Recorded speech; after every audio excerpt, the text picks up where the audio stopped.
pour essayer de... Parce qu'en fait, l'enseignement que j'ai reçu est tellement compliqué que j'ai peur de ne pas le dire avec des mots humains faciles. Hein. Si vous voulez, bon, déjà pour l'ascension, en fait, c'était, comme j'ai expliqué les autres fois, au niveau de la crucifixion, s'il n'y avait pas eu crucifixion, il n'y aurait pas eu ascension. Et en fait, les hommes de l'époque n'auraient pas cru du tout. En fait, ils avaient besoin, malgré les miracles, malgré les guérisons, et malgré tout ce qu'il y avait pu avoir à l'époque, s'il n'y avait pas eu mort sur la croix, ils n'auraient pas cru. Hein. Donc en fait, le Christ, il le savait, et c'est pour cette raison qu'il a choisi de montrer une mort physique. Et en fait, beaucoup d'ésotériques se trompent. Ils pensent qu'il n'y a pas eu de mort sur la croix, que l'enfant Christ savait sortir totalement de la mort.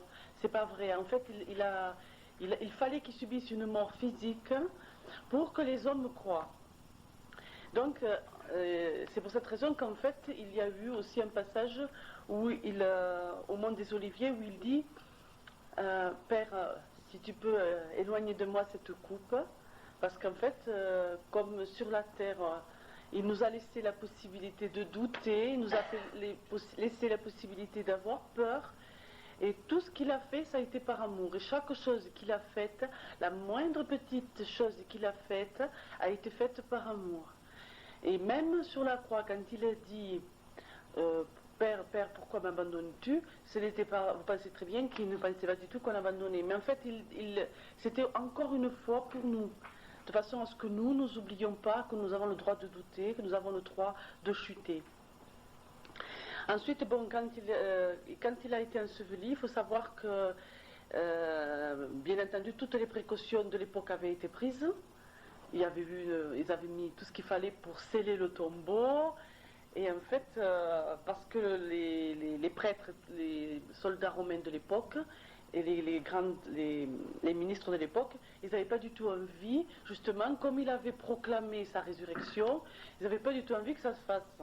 Alors comme ils n'y croyaient pas du tout, ils se disaient ce qu'ils vont faire, ils vont sortir le corps et puis ils vont crier que Jésus est ressuscité. Donc en fait, ils ont pris toutes les précautions possibles et inimaginables. Ce qui s'est passé, donc je vous l'ai déjà dit, mais je le répète, c'est-à-dire qu'à travers, donc dans son propre linceul, une fois qu'il s'est retrouvé enfermé dans le tombeau, merci, il a fait marcher toutes ces énergies cosmiques. Ce que je vous parle toujours quand les frères lumière viennent sur la Terre, je vous ai dit, ils baissent leur vibration cosmique. Eh bien, lui, ce qu'il a fait, il a rechargé ses vibrations cosmiques. C'est-à-dire qu'il a incorporé dans son corps physique toutes ces énergies cosmiques. Et en fait, les frères de lumière l'ont aidé à retrouver ces énergies. Ce qu'il a fait, c'est qu'il a traversé donc le linceul, ce qui laisse une marque indélébile, bien entendu, sur le drap, et qui fait actuellement marcher beaucoup de langues et beaucoup de scientifiques. Mais enfin, maintenant, ce qui me fait plaisir, c'est que beaucoup de scientifiques sont obligés d'admettre qu'il y a quelque chose d'exceptionnel dans cette image, qui se disent que, bon, plus tard, ils arriveront à en savoir davantage. Mais maintenant, on a réussi à prendre des photos donc, du linceul, et on arrive à voir vraiment la physionomie du Christ à l'époque. Il faut savoir qu'actuellement, bon, ce Christ est en plein travail, qu'il descend de temps en temps, je vous l'ai déjà dit, sur la planète pour travailler avec les grands initiés. Et ce qui est très important pour notre ère. Je trouve que c'est dommage en fait que beaucoup ne se penchent pas trop sur la question. Je trouve qu'on n'est pas beaucoup. Et en fait, c'est dommage parce que c'est très important de pouvoir après en parler avec d'autres personnes. Donc en fait, quand il a réapparu donc à ses apôtres, vous savez qu'il y avait 12 apôtres, un qui a chuté, donc 11, mais ensuite il y a un autre apôtre qui a pris la place de Judas. Mais ce qu'il faut savoir, c'est qu'en fait, il n'a pas apparu qu'à ces 12. Hein. Aux 12, il a eu la première apparition. Ensuite, il en a eu plusieurs. Mais si vous voulez, Pendant 40 jours, il est resté sur la planète Terre. Et pendant ces 40 jours, il a enseigné le peuple, mais il a aussi enseigné les apôtres. Car chacun a reçu un enseignement tout à fait différent. Les apôtres, enseignement ésotérique, le peuple, enseignement tout court. Et ce qui est très important, c'est qu'en fait, il y a actuellement de nombreux rouleaux qui restent dans le monde, qui témoignent de ces 40 jours. Chaque fois, il donnait rendez-vous au peuple sur la montagne, et il enseignait le peuple dans son habit de lumière. Mais le peuple pouvait le toucher s'il le voulait. En fait, il est resté 40 jours. Il a fait beaucoup de choses pendant ces 40 jours. Il est allé dans le monde, il a apparu dans le monde entier, mais sous d'autres noms, bien sûr. Et en fait, dans toutes les religions, on le retrouve.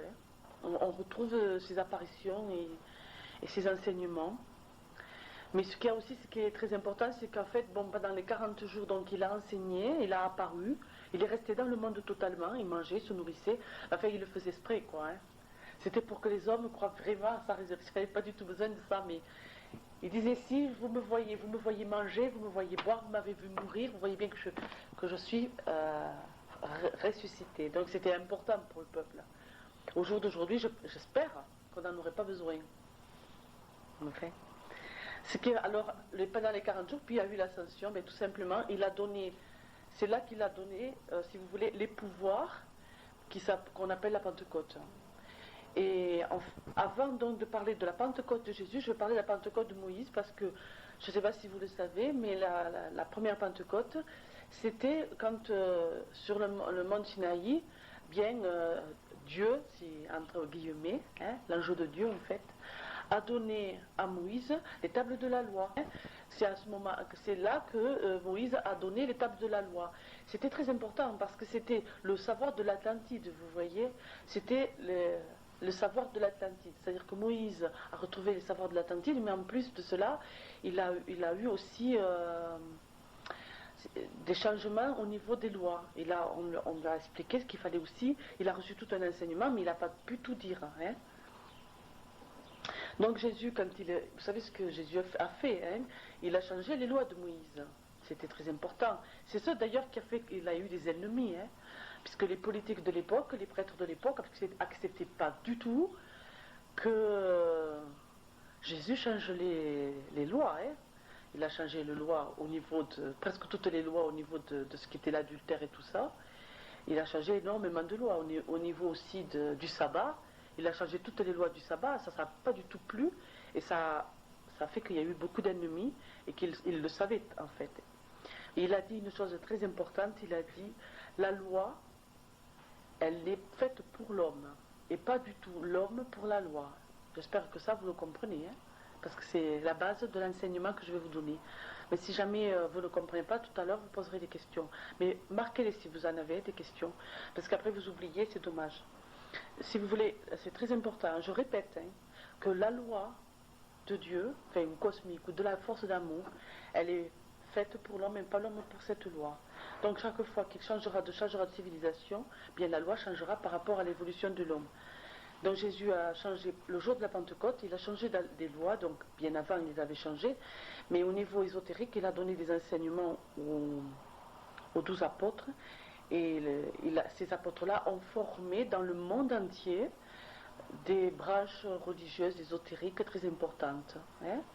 La franc-maçonnerie, les Rose-Croix, tout ça sort de l'enseignement des 12. Et donc, une fois qu'il a donné ça, vous voyez, j'ai lu dans Saint-Luc, il dit, le passage de la Pentecôte, il dit, alors il leur ouvrit l'esprit à l'intelligence des Écritures. Moi, ça, j'ai trouvé extraordinaire. Parce qu'en fait, est-ce que vous comprenez bien l'intelligence des Écritures? Je vous l'ai dit, la Bible est un livre secret qui est fait à l'évolution de chaque être humain. Ici, je ne sais pas combien vous êtes, mettons que vous soyez 15 ou 20. Si les 20 ou les 15 lisent la Bible, chacun l'interprétera à sa façon, selon son évolution. Et ça, c'est bien, parce qu'en fait, et c'est pour ça qu'il ne faut pas dire à l'autre, mais non, c'est toi qui as tort, c'est moi qui ai raison, on n'en sait rien. En fait, tout le monde a raison, parce que la Bible, elle peut être interprétée de mille et milliers de façons. Mais en fait, les 12 ont eu l'intelligence sur la Bible. En fait, il a ouvert leur intelligence aux Écritures. À Saint Jean, il est dit, il souffla sur eux et dit, recevez l'Esprit Saint, ce qui leur donne le pouvoir de pardonner et de guérir.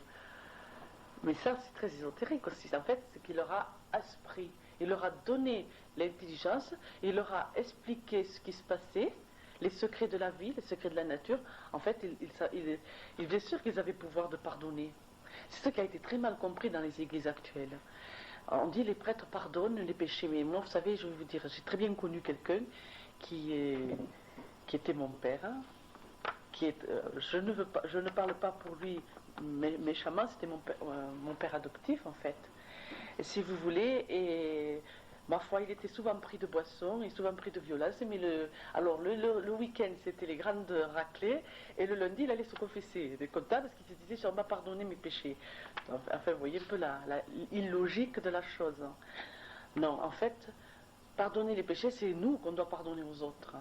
Et eux, ils avaient très bien compris que pardonner à ses ennemis lève les karmas, comprenez?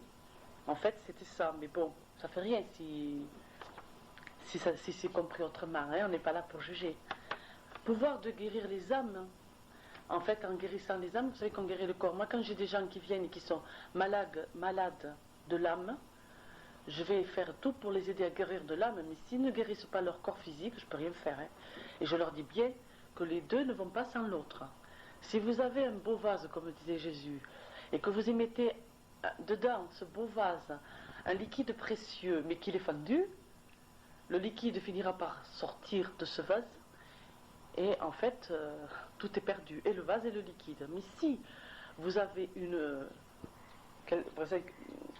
une fissure dans votre corps physique, et si vous soignez votre corps physique, eh bien vous empêchez votre corps éthérique de s'évaporer. Car moi souvent je le vois, vous savez, dans les auras, je vois beaucoup des gens qui ont les auras de côté. Je vois qu'ils sont déséquilibrés, quoi. Tantôt d'un côté, tantôt de l'autre. Exactement. Exactement. En fait, il faut soigner le corps physique et le corps éthérique. Si on ne soigne pas les deux, on ne peut pas. C'est très important. Hein? Donc ensuite, à Saint Matthieu, lui, Saint Matthieu ne parle pas du tout d'une cérémonie spéciale. Il dit simplement, Jésus leur donne la mission de partir dans le monde pour enseigner et pour faire des tas de choses. Hein? Saint Marc aussi. Donc en fait, il leur a donné donc des pouvoirs, mais par un enseignement. Mais rêvez pas, c'est pas que le jour de la Pentecôte qu'ils ont eu l'enseignement. Ils ont eu l'enseignement pendant toute la mission de Christ. Pendant toute la mission, Christ leur a donné un enseignement qui a fait qu'ils pouvaient enseigner le peuple. Mais les 12 ont eu un enseignement spécial. Et si vous étudiez toutes les missions, les branches ésotériques du monde, il y en a 12. Et quelles sont? Je ne peux pas vous les dire toutes, mais cherchez. Cherchez. Hein? Il y en a 12 en fait. Hein? Mais moi je vous parle de celles avec lesquelles j'ai travaillé, mais qui descendent donc de... Mais maintenant ce qui se passe, c'est que c'est toujours pareil. Hein. Moi j'ai travaillé en dernier, hein, les frères de lumière m'ont donné la mission de travailler avec les Rose-Croix de Max Endel. En fait, il y a 4 Rose-Croix, 4 branches des Rose-Croix. Mais il y en a une qui vit dans la simplicité, les autres c'est basé sur la matière et l'argent. Il suffit de savoir choisir. Mais si vous faites les recherches de ces branches, il y en a 12 dans le monde. Je ne dis pas, actuellement il y a de tout. Hein. Il y a de tout, de tout. C'est pas la peine de les chercher. Non, parce que c'est pas important. Je veux dire, c'est pas important, quoi. Parce qu'en fait, exactement, maintenant, si tu veux, en Europe, il y a la franc-maçonnerie, il y a donc les Rose-Croix. Mais moi, je parle de l'Europe, en fait, il y en a 3, il y en a une autre, je ne me rappelle plus leur nom. Mais dans ces 3, il y a des tas de branches, il faut trouver la bonne. Mais ça, c'est votre choix. Il faut apprendre à grandir tout seul. Hein. Mais ce que je veux dire par là, c'est que moi, j'ai reçu avec eux la confirmation de l'enseignement par les frères de lumière sur la réincarnation. Les Rose-Croix m'ont confirmé des choses que je n'avais pas du tout compris par rapport aux frères de lumière, car ça me paraissait comme je suis enseignée de conscience en conscience, il y a des choses que si tu veux, je ne sais pas les dire avec les mots. Avec les Rose-Croix, voilà, disons, alors moi j'ai pu perfectionner l'enseignement des Rose-Croix, je l'ai perfectionné avec les frères de lumière. Mais sinon, il y a des choses que je ne sais pas dire. Actuellement, les enseignements que je reçois, je ne les comprends pas tous. Hein. Donc, je les comprendrai dans le temps. Et moi, par contre, ceux qui me disent, je reste très simple. Hein. C'est-à-dire que je me dis, bon, eux, ils savent ce qu'ils veulent. Parce qu'en même temps, ils me parlent de choses qui se feront plus tard. Et moi, je ne vois vraiment pas comment. Mais bon, moi, je laisse faire les choses, en fait. Hein. À chaque jour suffit sa peine. Vous savez, moi, quand ils m'ont dit que je donnerais des conférences, des cours et tout ça, à l'époque, vraiment, je me demandais, je ne sais pas du tout comment ça va se faire, mais alors vraiment pas. Hein. Et en fait, ils m'ont dit, laisse faire, toi, tu es là et c'est tout. Eh bien, j'ai laissé faire et c'est là, c'est tout. Et quand je fais des conférences, ou comme ce soir, toute la journée, je vous garantis que je prépare rien du tout. Et en fait, là, les seules choses que j'ai prises, c'est des trucs sur la Bible. Là, si vous pouviez voir, c'est simplement 3 petites phrases pour me rappeler quand même au niveau biblique. Mais parce que l'enseignement qu'ils me donnent, ils ne me parlent pas trop de la Bible en fait. Mais ils me disent recherche, tu le trouveras. Et tu le comprendras. Donc je cherche et je le trouve et je le comprends. Et après, je peux le dire. Mais ce que je veux dire par là, c'est que même des fois, des choses qu'ils me disent pour moi, pour mon future mission, hein, je ne parle pas de futur pour moi, parce que, je répète, quand c'est pour moi, ils ne me disent pas grand-chose. Hein. Bon, actuellement, c'est vrai qu'ils me préparent à peut-être une épreuve, mais, parce que peut-être l'épreuve est dure, mais sinon, ils me disent ce que je vais faire pour le futur. Mais si je le prends à la lettre comme ça, je m'affole. Mais bon, en le faisant simplement, en laissant faire eux, pour moi, ça se fait tout seul, en fait, voilà. Hein? Bon, alors, ça c'est au niveau, donc je vous ai parlé de l'ascension à la Pentecôte, et ce que je voulais en finir pour l'ésotérisme de ce passage, c'est qu'actuellement, bien entendu, donc, on vous parlera beaucoup de ce qu'est l'occulte. Alors, avant, les sciences occultes étaient mal vues parce que c'était toujours fait pour un pouvoir. En fait, tous les gens qui détenaient un savoir occulte ou un don occulte s'en servaient pour le pouvoir. Or, c'est vrai en fait, ça a été mal vu. Mais le mot occulte par lui-même a été bien expliqué par les frères Lumière. Ça veut dire simplement caché, secret, pas voir. Voyez ? Parce que l'homme, justement, chaque fois qu'il arrive à trouver un savoir occulte, il s'en sert toujours pour s'enrichir, ou pour lui, c'est pas bien en fait, parce que quand même les secrets du ciel appartiennent au ciel, vous voyez. On ne doit pas du tout faire ce genre de mission pour ce qui est la terre. Mais il ne faut pas juger ceux qui le font, parce que comme disent les frères de lumière, chacun sa récompense. Ceux qui choisissent la récompense de la terre, ils ont la récompense de la terre, et ceux qui choisissent la récompense du ciel, eh bien, ils ont la récompense du ciel. Vous voyez, vous comprenez. C'est au niveau de l'Église, il y a eu donc le pape qui a fait un grand exposé, il n'y a pas longtemps, sur justement tout ce qui était occulte. Et moi, bon, ça m'a été dit par Micheline, je ne l'ai pas entendu, et je posais la question aux frères de Lumière. Et en fait, les frères de Lumière ont rigolé. Parce que je vous l'ai dit, ils rigolent bien. Ouais. C'est pas pour ça qu'ils n'aiment pas le pape, hein, mais en fait, ils ont bien ri, quoi. En fait, ils ont dit, homme ne sait pas. Le mot qu'il a dit, homme ne sait pas. Ou homme ne doit pas savoir. Ce que je veux dire par là, c'est que il n'a pas tort, il n'a pas raison. Voilà. Pas tort, parce que c'est vrai que maintenant il y a n'importe quoi. Pas raison, parce qu'en fait, il est un fait que à partir du moment où tout le monde aura une conscience illuminée par les secrets de la nature, il n'aura plus besoin de choisir une religion et des hommes qui vont le guider. Il se guidera lui-même. Et ça fait peur beaucoup. Mais en fait, vous voyez, moi, c'est ce qui m'est arrivé. C'est-à-dire que je suis née donc, dans une famille très catholique, où j'ai reçu un enseignement très catholique, mais où, enfin, je trouvais complètement ça en dehors de la réalité, parce que je trouvais que c'était le contraire de ce qu'on me disait. Parce qu'on me parlait du infiniment bon, puis on me parlait de punition, on me parlait d'un enfer, et moi j'arrivais difficilement, enfant, je me posais beaucoup la question, je me disais comment quelqu'un de très bon pourrait mettre ses enfants dans le feu et les brûler jusqu'à toujours, pour toujours. Et qui brûlent pour toujours. C'était pour moi horrible. Et je n'y croyais pas du tout. Et donc, je me faisais ma petite religion toute seule dans ma chambre. J'avais mon petit truc et je me faisais ma petite religion. Mais ce que je veux dire par là, c'est qu'en fait, après, ça m'a permis de rechercher. Parce que moi, je voulais comprendre. Parce que je savais qu'il existait.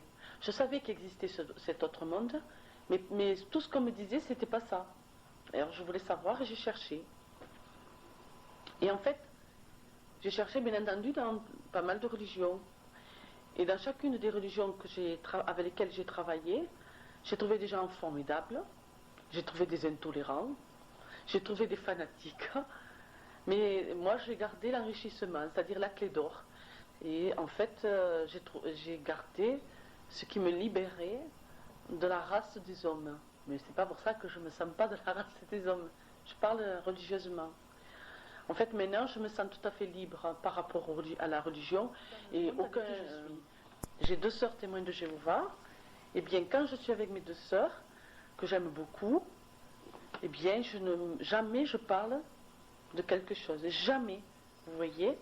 Et une seule fois où elles ont essayé, je leur ai simplement dit que moi, par rapport à leur Dieu, je ne me reconnaissais pas. Que leur Dieu jaloux, méchant et menteur. Parce qu'en fait, ils mentaient. Leur Dieu, puisqu'il disait d'une chose et après ça en était une autre. Pour moi, c'était quelque chose qui n'allait pas. Alors je leur ai dit mais que quand même je respectais ce en quoi elles croyaient, et que si ce en quoi elles croyaient les rendait heureuses, je ne vois pas pourquoi moi j'allais leur dire quelque chose. En fait, c'est ça. Mais malheureusement, ce que j'ai remarqué, c'est que justement dans les religions actuellement, les âmes ne se retrouvent pas et ne sont pas heureuses. Et ça me peine beaucoup, vous voyez. Bon, moi j'ai une de mes sœurs, elle attend la fin du monde avec une hantise et une peur bleue. D'autres, au niveau même catholique, si vous voulez, beaucoup sont complètement effrayés de ce qui peut se passer aussi au niveau de l'Apocalypse. Je sais pas, c'est pas très bien compris. En plus ça, ils ont peur de mourir. Alors je ne comprends pas, moi. Parce qu'en fait, quand on sait ce qui se passe de l'autre côté, on n'a pas du tout peur de mourir. Je dis bien, on n'a pas peur, c'est pas pour ça qu'on veut mourir, mais on n'a pas peur. Hein, et on a peur de la souffrance comme tout être humain, hein, mais on n'a pas peur de mourir. En fait, voilà. Donc, au niveau, si vous voulez, de la religion, c'est très important parce que actuellement, nous allons vers une autre Pentecôte et vers une autre ascension. C'est-à-dire que c'est nous qu'on va faire l'ascension. Et qu'au niveau de la Pentecôte, c'est les lois religieuses de toutes les religions qui vont changer. Vous savez, pareil, au niveau des religions bouddhistes, il y a des erreurs aussi, hein, parce qu'ils pensent qu'on peut retourner en arrière, c'est pas vrai. On ne retourne jamais en arrière. Hein. On ne peut pas réincorporer un corps animal. Hein. Il y a actuellement des êtres sublimes qui incorporent, c'est bien expliqué dans le livre de Nora Gévaudan, qui incorporent des corps animaux, mais c'est pas du tout à cause de, si vous voulez, d'un échec, hein, ou d'un échec karmique de vie. Hein. C'est tout simplement parce que ils sont en train d'enseigner et de faire évoluer le peuple animal, hein, c'est tout. Vous comprenez? Et pas du tout parce qu'ils font une régression. Hein. Nous ne régressons pas. Nous régresserons que si nous chutons totalement. Qu'est-ce qui se passe? C'est un peu ce que voulait dire ésotériquement la Bible, quand il parle de l'enfer, vous voyez. Il se passe que quand il y a eu la fin d'un système de la Terre, hein, à l'époque, la planète ne s'appelait pas Terre, hein, quand il y a eu la fin de ce système, hein, les hommes de l'époque qui avaient vraiment chuté, c'est-à-dire qu'ils ne pouvaient pas se réincarner dans une civilisation plus évolutive, étaient retournés dans la matière. Donc ils étaient retournés dans le minéral, et ça fait beaucoup souffrir là-haut dans le ciel. Ils essayent toujours que non. Mais cela, c'est parce que, si vous voulez, c'est à cause d'un grand cycle. Hein, un grand cycle, là, alors ils retournent dans le minéral.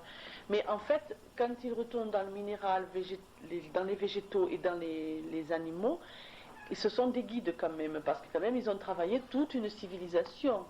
Donc en fait, ils sont des guides pour les âmes humbles, hein, les petites âmes.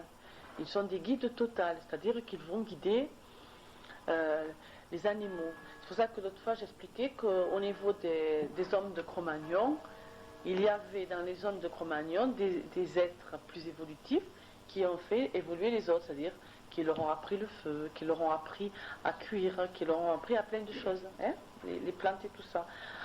Alors, si vous voulez, mais actuellement, nous ne régressons pas. Et toutes les religions actuellement sont en train de, si vous voulez, de chuter parce qu'elles ne veulent pas changer les lois, parce qu'elles ne veulent pas, comme au temps de Jésus, changer les lois. Elles sont dans des lois et elles ne veulent pas les changer. Elles n'ont pas compris que les lois divines sont des lois vivantes pour nous, mais pas pour nous, pour elles. C'est-à-dire que ce n'est pas nous qu'on doit les commander. Ce n'est pas elles qui doivent nous commander, mais nous qu'on doit les commander. Du moment que l'on est dans le chemin spirituel, on peut évoluer. Ce qu'il faut donc maintenant dire sur la Pentecôte, c'est qu'elle va changer. Qu'est-ce qu'elle va changer? Bien, vous verrez, ça vous sera confirmé un jour. Ça va tout simplement, d'abord, ça va changer notre façon de voir l'amour couple, par une sublimation sexuelle, puisque la sexualité a été bloquée pendant une civilisation. Ensuite, va être changée notre façon de voir la matière, c'est-à-dire notre besoin de la matière. Nous allons nous en libérer. Nous nous en libérerons par une compréhension de la matière. C'est ce que j'expliquais des fois quand je dis, si vous avez une machine à laver, pitié, c'est pas pour que vous restiez devant votre télé à vous abrutir et à vider le frigidaire. C'est tout simplement pour que vous puissiez faire des choses qui vous plaisent, voyez. Parce que l'ère future est une ère où en fait l'homme va pouvoir développer le plaisir, ce qu'il n'a jamais développé dans les vies, vous voyez. Il y a très longtemps que l'homme n'a. Qu'est-ce qu'il fait l'homme? Il travaille pour gagner de l'argent et sa nourriture. Mais l'homme n'a pas été créé pour ça, rappelez-vous. L'homme, il a été créé pour vivre dans un jardin d'Éden. Eh bien, c'est ce qui nous attend. Oh, ouais. On ne va pas le vivre tout de suite, hein. Mais vous pouvez déjà commencer à le vivre dans votre simplicité, en prenant la vie simplement, en ne pas vous laisser emporter par les soucis. Et vous verrez que tout doucement, les choses... Je ne vous dis pas que vous n'aurez pas de soucis, mais vous les verrez autrement. Et en fait, c'est comme si une main, vous savez, vous dit, ne t'inquiète pas, tu verras bien demain. Et le lendemain, tout compte fait, on se dit, tiens, ça s'arrange. Ou peut-être une semaine après, hein, ou peut-être un mois après, mais ça s'arrange. Mais ce qu'il faut, c'est rester simple hein, et se dire, bon, eh bien, écoute, ce que tu veux, toujours bon pour moi, hein, donc j'attends. Et ça, donc, c'est pour le changer aussi. Vous voyez, la nouvelle Pentecôte changera ça. C'est en fait que l'homme ne sera plus obligé de trimer normalement. Si notre évolution se fait normalement, je dis bien, si elle se fait bien, laissez la machine, le robot, remplacera, si vous voulez, nous remplacera. Mais pas pour que nous soyons malheureux, pour que nous soyons heureux. Et c'est pour ça qu'actuellement, l'argent, vous n'avez pas remarqué que l'argent perd sa valeur. Les choses avant avaient de la valeur. Maintenant, ça perd sa valeur. Et on le voit par exemple par les vides-greniers. Moi, je les fais beaucoup, les vides-greniers. Et je trouve que, en fait, c'est merveilleux parce que les gens, ils échangent pour peu de sous, pour peu de choses. Des choses que des fois, ils ont achetées très cher. Mais en fait, ils échangent et ils se régalent de faire ça. C'est un échange continuel. Si vous avez un champ de pommes de terre, beaucoup maintenant échangent avec le voisin, par exemple, qui a un champ de cerises. Enfin, je donne des cerises contre mes pommes de terre, je ne sais pas. Mais ça se fait beaucoup, de plus en plus. En fait, les gens, maintenant, même dans certains villages, bon, on n'est pas dans les Pyrénées, on est un peu en retard. C'est plutôt du côté où il y a la lavande, là-bas, la Provence. Ça se fait de plus en plus. Mais il faut savoir que dans les provinces, là-bas, il y a beaucoup d'enseignants aussi. Ici, il n'y en a pas beaucoup. Si vous voulez, les gens échangent beaucoup. Moi, je sais faire ça, si tu veux, je te le fais, mais toi, tu sais faire ça, mais toi, tu me le fais. Et en fait, parce que comme l'argent perd sa valeur, on a de moins en moins d'argent. Et on s'est laissé emporter on se laisse dominer par une poignée d'hommes, quel qu'ils soient, hein, je ne suis pas là pour faire de la politique, quel qu'ils soient. Et alors on travaille pour eux en fait. Bon, alors ça me fait un peu rire moi. Alors que si on simplifie notre vie, pourquoi tu ne payes pas d'impôt, Robert? Moi ça me fait un peu... Non mais c'est vrai, on paye pour tout maintenant, on paye pour tout, pour l'eau, pour la lumière, bon d'accord, mais pour une voiture, pour un meuble, pour notre nourriture, tout est imposé. Mais enfin, moi, ça me fait sourire parce que ça va tomber, ça. Hein. En fait, il faut des choses qui appartiennent à tout le monde. Oui, exactement. Oui, exactement. Et alors, maintenant, les gens arrivent à comprendre et déjà à réduire ce qu'avant on appelait le trop-plein, quoi. On réduit maintenant beaucoup les frais, en fait. Hein. Certaines personnes avaient 2 voitures. Bon, je ne dis pas ceux qui en ont besoin, parce qu'il y en a un qui travaille à Font-Romeu et l'autre à Perpignan, et s'il n'a pas de voiture, le pauvre, il y en a un qui reste à la maison. Mais enfin, je veux dire, avant, tout le monde avait sa voiture. Maintenant, bon, beaucoup de ménages se disent, bon, mais tout compte fait, si on arrive à faire comme ci et comme ça, avec une seule voiture, on s'en sort. Tout compte fait, on est plus heureux, on a moins de choses à payer. Et à la fin du mois, il reste un peu plus d'argent pour pouvoir avoir du plaisir, hein, pouvoir faire des choses qu'on a envie de faire. Et ça, c'est merveilleux, vous voyez. Moi, je vous dis, hein, essayez de trouver le temps qu'il faut pour développer l'art, développer des choses que vous avez envie de faire, que vous n'avez jamais osé, ou que vous êtes dit, moi, je ne saurais jamais. C'est pas vrai. Hein. Essayez, vous verrez, vous serez très surprise, hein, ou surpris. Il faut développer le don de la vie, parce que nous sommes un peuple mort sur la terre. Nous sommes des terriens, mais nous sommes morts. Hein. Nous ne vivons pas du tout. Nous sommes totalement pris par nos scories mentales et par des choses totalement qui nous mettent dans des cages. Vous voyez ? Bon, il faut avoir une vie, la maison propre, il faut travailler, mais ne faites pas d'heures supplémentaires. Hein. Parce que si vous faites d'heures supplémentaires pour un surplus dont vous n'avez pas besoin, de l'autre côté, on vous l'enlève. Et ça, je vous le garantis. Réfléchissez bien sur ce que vous faites, et je vous le garantis. Je vais vous donner un exemple. J'ai une ancienne élève qui travaille en famille, qui fait un travail du futur, en fait, parce qu'elle travaille dans l'embellissement de la nature. Vous voyez, elle fait des lacs avec sa famille. Ils font des lacs, des petits trucs d'eau, ils mettent des arbres partout. Le travail par lui-même est futuriste, donc le travail, c'est pas possible qu'il tombe. En fait, ces gens, ils doivent pouvoir vivre de ce travail. Mais ils n'ont pas compris. Alors, ils se laissent envahir par les impôts, ils ont peur de ne pas pouvoir y arriver. Les impôts, la TVA, l'URSSAF tombent, ils ont une peur bleue. Et bien sûr, qu'est-ce qu'ils font? Des heures supplémentaires. Mais qu'est-ce qu'il en ressort?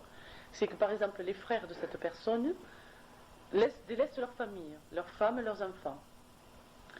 Or, ils ont des retards de paiement, enfin, ils n'ont que des blocages, quoi. Des retards de paiement qui fait qu'ils malgré qu'ils aient fait des heures supplémentaires, malgré qu'ils aient gagné plus d'argent, ils n'arrivent pas à payer. Et alors, les couples vont mal, tout le monde se dispute, tout le monde va mal, la famille, tout en travaillant ensemble, et tout le temps, nerveusement, bouise, comme on dit là, on dispute. C'est pas pour ça, hein. Mais, vous savez, il y a 2 jours, ma fille m'a dit, elle m'a fait honte, elle me dit, maman, ta voiture, c'est vraiment n'importe quoi. Alors je lui ai dit, écoute, je vais t'expliquer. Si je prends un après-midi, il me faut un après-midi pour nettoyer ma voiture tellement elle est dans un état lamentable.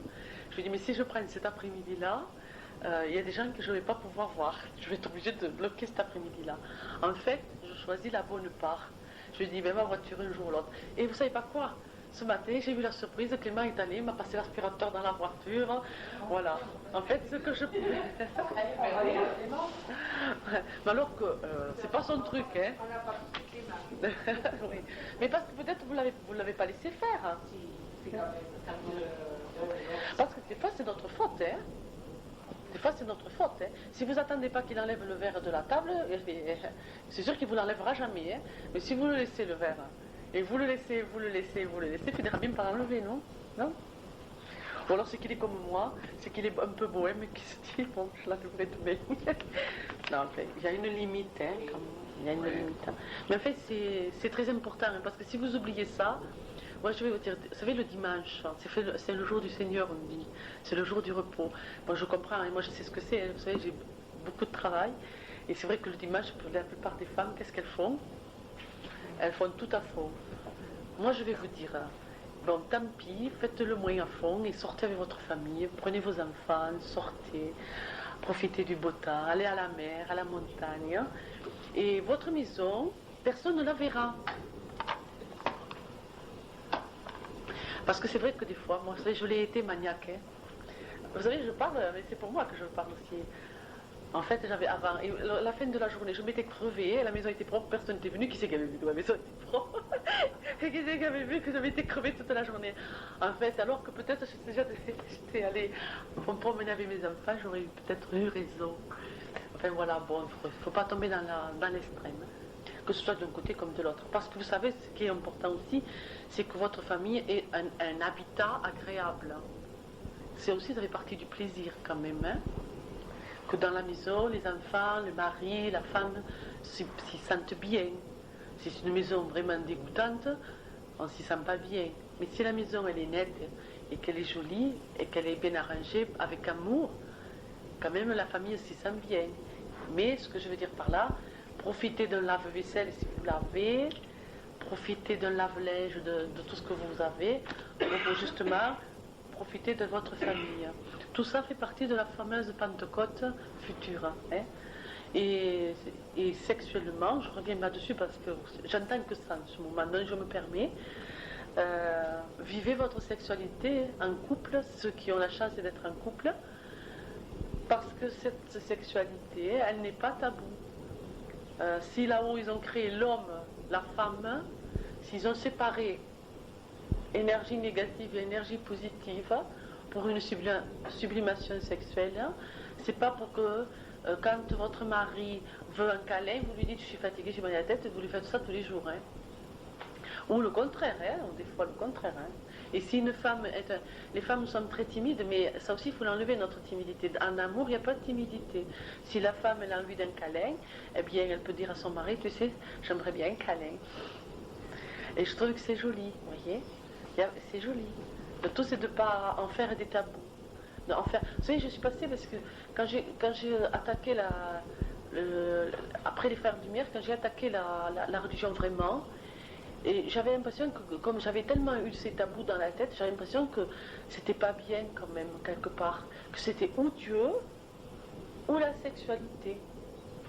Et moi, j'étais un peu perturbée. En fait, ils m'ont bien dit au contraire que quelqu'un qui vivait bien sa vie, sa sexualité et tout, il était apte à donner de l'amour, il était apte à aimer les autres parce qu'il se sentait aimé, il se sentait revalorisé et qu'en fait il en avait besoin pour pouvoir aller vers les autres. Ayant été aussi dans une passion, il fait des choses, hein, vous allez être étonnés, mais c'est comme ça. J'ai fait beaucoup de passages dans ma vie un peu partout, et très peu, mais j'ai été aussi pensionnaire des religieuses, et j'en garde un très mauvais souvenir de vraiment sévérité autoritaire et jusqu'à des sévices, hein, parce que des fois elles n'étaient pas toujours gentilles. Hein. Je crois que dans toutes celles que j'avais moi dans mon pensionnat, il y en avait une qui était gentille comme tout, et bien entendu on lui faisait de tout, ça va de soi aussi. Mais elle était enfant, donc elle comprenait les enfants. Mais sinon, les autres étaient très sévères. Hein. On a eu c'était la prison, voilà, la prison. Mais pourquoi? Parce qu'en fait, elles n'étaient pas bien dans leur vie, vous voyez. Elles voulaient donner quelque chose, elles étaient sincères peut-être dans ce qu'elles faisaient. Mais leur corps physique, vous savez, il réclame des choses. Et quand on les bloque, eh bien, on bloque son cœur. Et c'est dommage. Justement, là, les sœurs prêtent serment à Jésus. Oui. Mais certaines, voilà, c'est oui. Mais en fait, c'est certaines, parce que quand même, bon, il y a certaines qui vont sublimer leur sexualité autrement, c'est-à-dire bon, celles qui vont dans le monde, mais qui vont faire des choses et qui vont essayer de comprendre les autres, que les autres n'ont pas fait leur même vœu qu'elles. Elles sont bien celles-là, elles ouvrent leur cœur. Mais celles qui... Et maintenant, il y en a un peu plus heureusement, mais celles qui bloquent totalement tout, elles deviennent aigries en fin de vie, très aigries. Hein. C'est comme les prêtres, il ne faut pas rêver. Hein. Moi, j'ai connu des prêtres très aigris, jaloux des autres, inconsciemment, peut-être qu'ils n'en avaient pas conscience, et j'ai connu des prêtres qui étaient beaucoup plus évolutifs. Mais en fait, ils sont en souffrance quand même. Hein. Moi, tous ceux que j'ai connus, ils étaient souffrance quand même. Hein. Mais moi, je les regarde avec tendresse, parce que quand même, aussi, c'est souffrance, vous voyez. Parce que j'ai connu, moi aussi, la solitude, j'ai connu les grandes souffrances. Et je peux comprendre la souffrance aussi de ces gens qui, en fait, jeûnent ces jeunes qui donnent des vœux, ils idéalisent parce qu'ils ne savent pas ce que c'est la vie. Ils ne savent pas ce que c'est, le besoin sexuel, tous ces besoins-là. Et quand ils se retrouvent piégés, ils souffrent beaucoup. Ceux qui tiennent le coup, ils souffrent beaucoup. Et ceux qui ne tiennent pas le coup, alors ceux-là, ils font n'importe quoi. Mais enfin bon, moi, vous savez, j'ai vu de tout. Hein. Alors, quand je travaillais dans le sida, j'avais rencontré un jeune moine qui avait la maladie, qui est mort d'ailleurs, et avec qui j'ai beaucoup parlé. Et on a parlé beaucoup de ses vies antérieures et le pourquoi du comment. Hein. Eh bien, il avait fait des erreurs, hein, mais aussi il était très évolutif dans sa souffrance. Alors c'est bien quand même. Voilà, il ne faut pas juger, vous voyez ce que je veux dire, surtout ce que je ne voudrais pas ce que vous jugiez, mais ce que vous compreniez, qu'en bloquant des sentiments, en bloquant des pulsions, on ne peut pas aimer le monde. Parce qu'automatiquement, on se bloque aux autres. Et on ne peut pas comprendre l'autre, vous voyez. Vous comprenez? C'est très important. D'ailleurs, Jésus, avec Marie-Madeleine, il explique un peu comme ça. C'est-à-dire que Marie-Madeleine, il lui dit, tu es pardonné parce que tu as beaucoup aimé. Et aux pharisiens, il dit, devant vos robes, et tout ce que vous mettez d'apparence, au fond de vous, il n'y a que verre et sale ignominie, il dit, quand il se met en colère.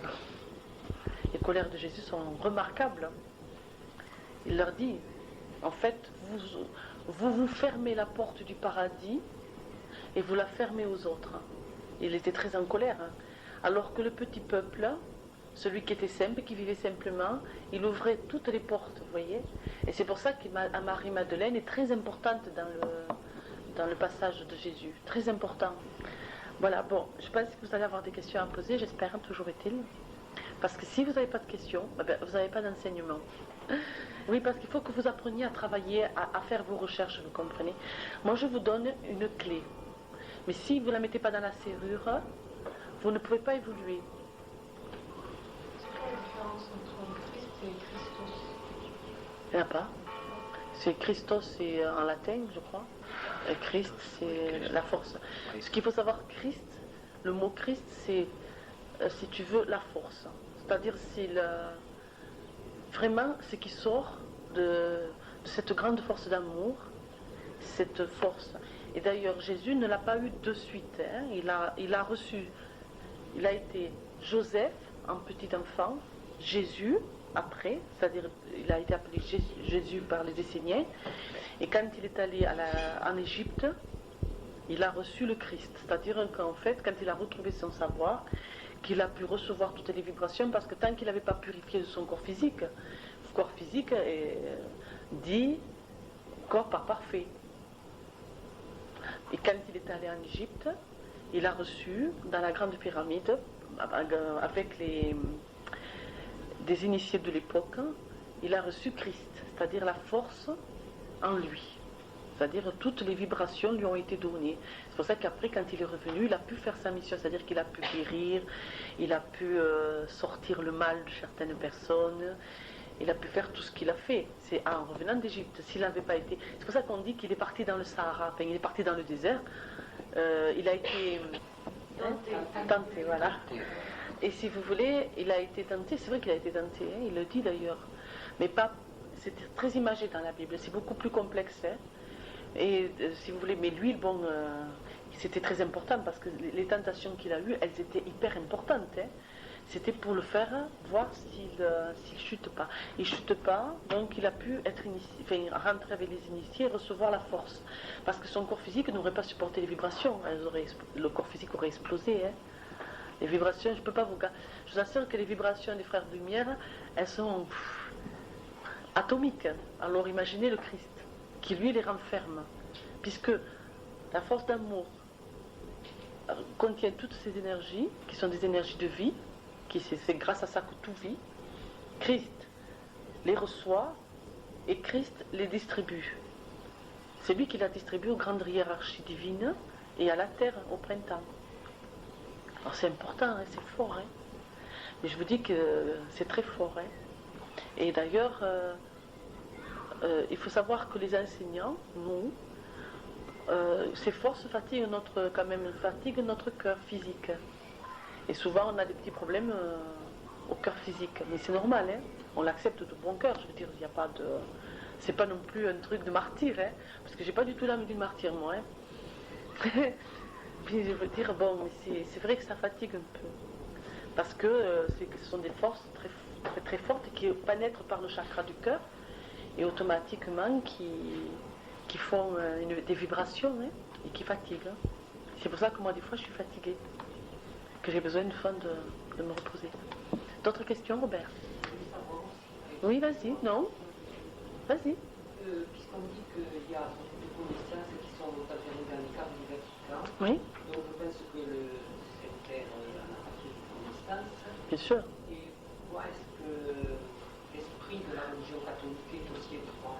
Parce qu'en fait, premièrement, ils y croient pas trop. Maintenant, vu les siècles et les siècles, ils y croient pas trop. Deuxièmement, je te dis, ils ont peur parce que c'est peut-être inconscient, je ne sais pas moi, hein, mais en fait, c'est la mort des religions. C'est la mort des religions, je veux dire. Moi, dans les conférences publiques, souvent les gens me posaient la question, par exemple, Colette, quelle est ta religion? Et moi, je répondais, j'en ai pas. Et la religion, pour moi, c'est l'amour. L'amour. Mais quand je vais dans un endroit qui a une religion, je vais m'y incorporer totalement. S'il faut, par exemple, quand j'étais les bouddhistes, moi j'allais au temple, il n'y avait rien à faire. Hein. Je faisais ce qu'ils faisaient. Hein. Mais je me sentais bien, hein, je veux dire, je ne me forçais pas. Hein. C'était merveilleux pour moi. Hein. Tu vois? Voilà. Je trouvais que c'est merveilleux de pouvoir aller n'importe où, n'importe où. S'il faut aller, les musulmans, bon, les femmes ne sont pas admises. Hein. Mais je veux dire, si moi je serais allée. Hein. S'il a fallu se déchausser, je me serais déchaussée. S'il avait fallu couvrir ma tête d'un voile, je l'aurais couvert. J'en avais rien à faire. Hein, parce qu'en fait, je suis libre. Mais les religions, toutes les religions le craignent beaucoup, ça. Hein. Il n'y a pas que le Vatican qui a des secrets. Hein. Toutes les grandes religions. Hein. Après, bon, ils se disent quand même plus évolués, parce que maintenant, ils sont en train aussi de dire qu'il y a la primauté de la religion catholique sur les autres. Il y a eu une marche à la télévision qui a été montrée. Je trouve que c'est très grave. Oui, mais les musulmans disent la même chose. Ouais. En fait, les musulmans ils disent que c'est maintenant eux la première religion en France, au monde. Bon, il y a les bouddhistes aussi qui. En fait, le bouddhisme c'est beaucoup plus secret. En fait, ce sont des gens qui se montrent moins, à part bon, quelques jeunes un petit peu fanatiques qui se montrent dans la rue, la tête rasée. Mais le vrai bouddhiste, à part bon, les moines, bon, bien sûr, ça c'est différent. Mais ils sont assez simples. Hein. Ils sont plus tolérants. Mais quand même, j'ai connu dans ces religions-là des fanatiques. Hein. C'est comme dans les Rose-Croix. Les Rose-Croix, c'est très libéré. Parce qu'en fait, c'est pas une religion pour eux, c'est une philosophie. Et ils sont très libres. Hein. Et ils marchent dans un chemin de liberté totale. Moi, j'ai trouvé ça merveilleux. C'est là que je me suis retrouvée le plus, tu vois. Mais par contre, dedans, j'ai trouvé des intolérants et des fanatiques. Parce que l'enseignement de Marc Sendel, c'est un enseignement d'un enseignant. Mais eux, ils ne voient que par Marc Sendel. À la limite, ils oublient même Jésus. Quand ils parlent de Marc Sendel, moi, ça me faisait sourire. Quand ça a été trop, je suis partie. Mais je détiens quand même, grâce à tout ça, un savoir. Et j'en les remercierai toute ma vie. Parce que c'est merveilleux, tu vois. Ce que je veux dire, c'est qu'il ne faut pas rentrer dans le chemin. Les religions, actuellement, elles vont se battre. En plus, bon, elles subissent le karma, là, hein, puisque Pluton est en Sagittaire, il est en train de bouleverser tout ça. D'ailleurs, les guerres religieuses que nous vivons viennent de ça. Jupiter est en Capricorne, il est en train de faire le jugement de la sagesse du monde.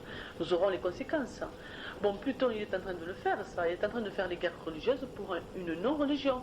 Et d'ailleurs, moi, je trouve que dans un malheur, il faut toujours regarder le côté bon de la chose. Hein. C'est que actuellement, dans le conflit musulman qu'il y a, les musulmans non intolérants sont en train de s'unir avec les autres églises, se reçoivent, se parlent entre eux. C'est une grande chose.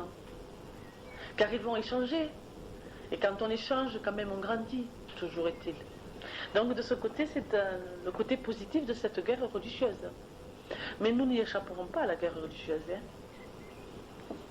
Il faudrait mieux rester au Vatican, que m'avait prêché. Non, moi je ne suis pas d'accord. Parce que dans les pays sous-développés, quand il est contre la. Voilà. Oui, voilà, bien sûr. Oui, mais attends. là tu parles d'une autre chose. Lui, si tu veux, il se sent missionnaire, d'accord, point. Il est rentré dans l'église catholique, il se sent missionnaire de l'église catholique. En fait, il ne se sent pas missionnaire de Dieu, il se sent missionnaire de l'église catholique. Oui, oui. Problème. Vas-y. Oui. Parce que tu dis, c'est un être humain, il a le droit de s'y tromper. Mais le problème avec le pape, c'est qu'il se dit représentant de Dieu. Et ça, c'est chiant. Non, mais tous les... Non, mais ça... Attends. Lui, il dit ce qu'il veut. Non, ça. Il dit ce qu'il veut. Non, mais il n'y a pas que lui qui le dit. Je veux dire, attends. Tout... Non, mais en fait... Non, mais c'est... Si tu veux, là, on parle... C'est tout à fait un autre truc, là. Hein, parce que lui, vous parlez de quelqu'un qui est dans l'église catholique, qui se dit être le descendant de Saint-Pierre. Point. Donc, lui, il est sûr de ce qu'il dit. Nous, on va pas... Nous, on peut bondir. C'est notre problème. Mais nous, on n'a pas... Voilà, nous, on n'a pas à le juger. Je veux dire, il a le droit de se tromper. Il y a eu une émission sur la voyance il n'y a pas longtemps. Une femme, elle a très bien parlé, mais elle prend 1500 francs la consultation. Alors, ce qu'elle a dit, c'était bien, mais elle prend 1500 francs. Ce qui fait que dans les 10 personnes qu'elle prend, c'est que des riches. Parce que, ou alors c'est un pauvre il a tellement de soucis qu'il va lui donner son mois pour pouvoir s'en sortir de quelque chose. En fait, c'est pareil, moi, ça me fait bondir aussi. Parce qu'en fait, ce que nous donne le ciel, normalement, c'est don d'amour contre don d'amour. Et ça, crois-moi, je ne suis pas tombée dans le piège, mais je l'ai eu, le piège. Crois-moi. Mais ce que je veux dire, mais moi, je ne juge pas ces gens-là. Je veux dire, je ne dis pas, oh, ils me font bondir, ils ne sont pas bien, ils sont là. Eux, ils se croient missionnaires. Cette femme, elle a bien dit, je ne sais plus son nom, je m'excuse, elle a dit, moi, il faut que les gens viennent au cabinet parce que je leur tiens la main quand je leur dis quelque chose qui est dur à entendre. De quel droit? En fait, ce que je veux dire, il n'est pas bon de tout dire. Et les frères de Lumière, là-dessus, c'est une loi. Il n'est pas bon de tout dire. Femme, tais-toi quand il ne faut pas parler. Toi, tu as la mission de donner de l'amour et ta mission de faire que les gens soient heureux, pas les déprimer. Donc en fait, tout dire n'est pas bon. Mais c'est fait aussi pour ouvrir nos consciences en fait. C'est fait, cette situation du pape, hein, oui, bien sûr. Oui, mais voilà. Ça ouvre ta conscience. Bien sûr. Et tu te libères, je ne sais pas si tu as eu une évolution catholique, mais c'est en train de te libérer de cette religion pour autre chose de plus important. Non, mais bon, je veux dire, c'est ça nous ouvre, ça ouvre nos consciences. Mais attendez, je vais vous dire quelque chose quand même. Je vais vous dire quelque chose. Voyez, ce qu'il faut, c'est être humble. Il faut savoir que les gens qui sont dans une religion, quelle qu'elle soit, c'est que dans une vie, ils ont été très athées. En fait, ils ne peuvent pas atteindre une religion plus libérale tant qu'ils n'ont pas touché sur la terre une religion qui leur donne une structure. Qui déjà leur pose la question, Dieu existe. Ils lui donnent bien entendu ce Dieu qui existe pour eux, ils vont leur donner un caractère humain, avec des faiblesses humaines, jaloux, punisseurs, enfin, vous voyez ce que je veux dire, hein? Donc ça, il faut le comprendre. Si vous voulez que tout soit un jour plus joli, il faut que vous le compreniez ça, voyez. C'est comme le peuple africain qui actuellement, enfin, je ne sais plus où là, parce que moi je ne regarde pas trop la télé, alors je ne sais pas ce que je vois et j'entends, qui se tue. Voilà. Et il ne faut pas oublier que ces gens-là, ils vivent leur Moyen-Âge, que nous avons déjà vécu. C'est leur réincarnation du Moyen-Âge. Quand ils vont se réincarner, ils ne voudront plus du tout vivre la guerre, on y arrivera. Vous comprenez? Seulement, c'est comme nous, quand nous sortions de l'Atlantide et que nous étions en face des hommes, les hommes singes. Pour nous, c'était... Mais c'était leur évolution, nous la nôtre. En fait, il faut être très indulgent, vous voyez. Moi, le pape, il a un côté qui me plaît bien, moi, parce que je dis, bon, il y croit vraiment à ce qu'il fait, quoi. Il y croit, lui, il se croit vraiment missionnaire, donc il est dans sa truc à lui. Oh, si, il le croit. Oui, il le croit vraiment. Il se croit vraiment élu, lui. Bon, mais ma foi, c'est un problème. Et il n'y a pas que lui, je veux dire, dans les grandes religions. Oui. Ah, mais c'est certain. Mais bien entendu. Mais nos politiques, c'est pareil. Mais attends, nos politiques, c'est pareil. Mais la politique est une religion? Non, mais ils se disent élus du peuple. C'est pareil. Et oui, c'est pareil. C'est pareil. Il faut vous libérer, vous voyez. Tout ça, ça fait partie de vos... Voilà, ça c'est vos chaînes. Il faut vous en libérer. Il faut que vous marchiez dans le monde en souriant des erreurs des autres, mais pas en disant mais ils sont fous. Bon, des fois oui, moi je dis mais je veux dire, tu comprends? Mais moi regarde, mais c'est pas pour ça que moi, si par exemple je vais sur Perpignan, l'autre fois il y a un moment de ça, bon, je suis passée devant la cathédrale, je suis rentrée, je me suis mise en prière parce que j'aime beaucoup rentrer dans un lieu de prière, quel qu'il soit. Pourquoi? Parce que nous, vous voyez, quand les hommes s'unissent pour prier, même s'ils prient et qu'ils se trompent un peu, et que même des fois ils ne sont pas très sincères, à partir du moment où ils prient, ils font des vibrations spirituelles. Et dans les lieux de prière, quels qu'ils soient, je dis bien quels qu'ils soient, ces vibrations, vous pouvez les recevoir quand vous aurez ouvert cette grande liberté, vous vous nourrirez de ces vibrations. Moi j'aime beaucoup. Et je vais vous dire quelque chose, quand je rentre dans une chapelle ou dans une église, je sais de suite, dès que je rentre, si dedans il y a des frères de lumière, de suite, sans les voir, hein, parce que je les ressens, et je sens leurs vibrations. Et partout, hein, partout, je veux dire, dans n'importe quel lieu de prière où je suis allée, je les... Parce qu'ils ne sont pas partout. Parfois, ils n'y sont pas, non, parce qu'ils font que des passages sur la Terre. Hein. Ils ne peuvent pas rester sur notre planète. Hein. Elle est trop négative. Là, à Lourdes, nous allons recevoir les vibrations d'amour. Nous allons les avoir. Et à Lourdes, d'ailleurs, les guérisons sont quand elles passent. C'est-à-dire, quand elle envoie ses premiers rayons, il y a des guérisons. Mais pourquoi certains et pas certains? Parce que certains ont choisi une maladie pour faire une évolution spirituelle très importante, dont ceux-là ne guériront pas, puisqu'ils l'ont choisi. Et ceux qui guérissent, c'est en fait qu'ils ont ouvert, ils étaient à ce moment-là profondément priés dans la prière, profondément. Ils avaient donc ouvert des chakras, et à ce moment-là, ils reçoivent les rayons. Ils ont la guérison. Vous voyez? Ou ils sont exaucés de ce qu'ils demandent. Parce qu'ils sont vraiment profondément, au moment où elles passent. Donc on va recevoir toutes les vibrations. Et voilà. C'est des choses simples mais très belles. Mais pitié pour le pauvre pape. Laissez-le se tromper. Qui ne est pas en pleine forme. Oui, là, oui, bientôt il va partir. Ouais. Et d'ailleurs, quand il va partir, l'autre qui va arriver, je crois qu'il va bouger. Hein.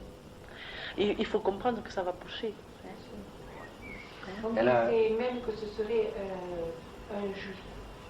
Oui, on avait parlé de ça. Mais moi, ils m'en ont pas trop parlé. Et en fait, il y a beaucoup. Au niveau de ça,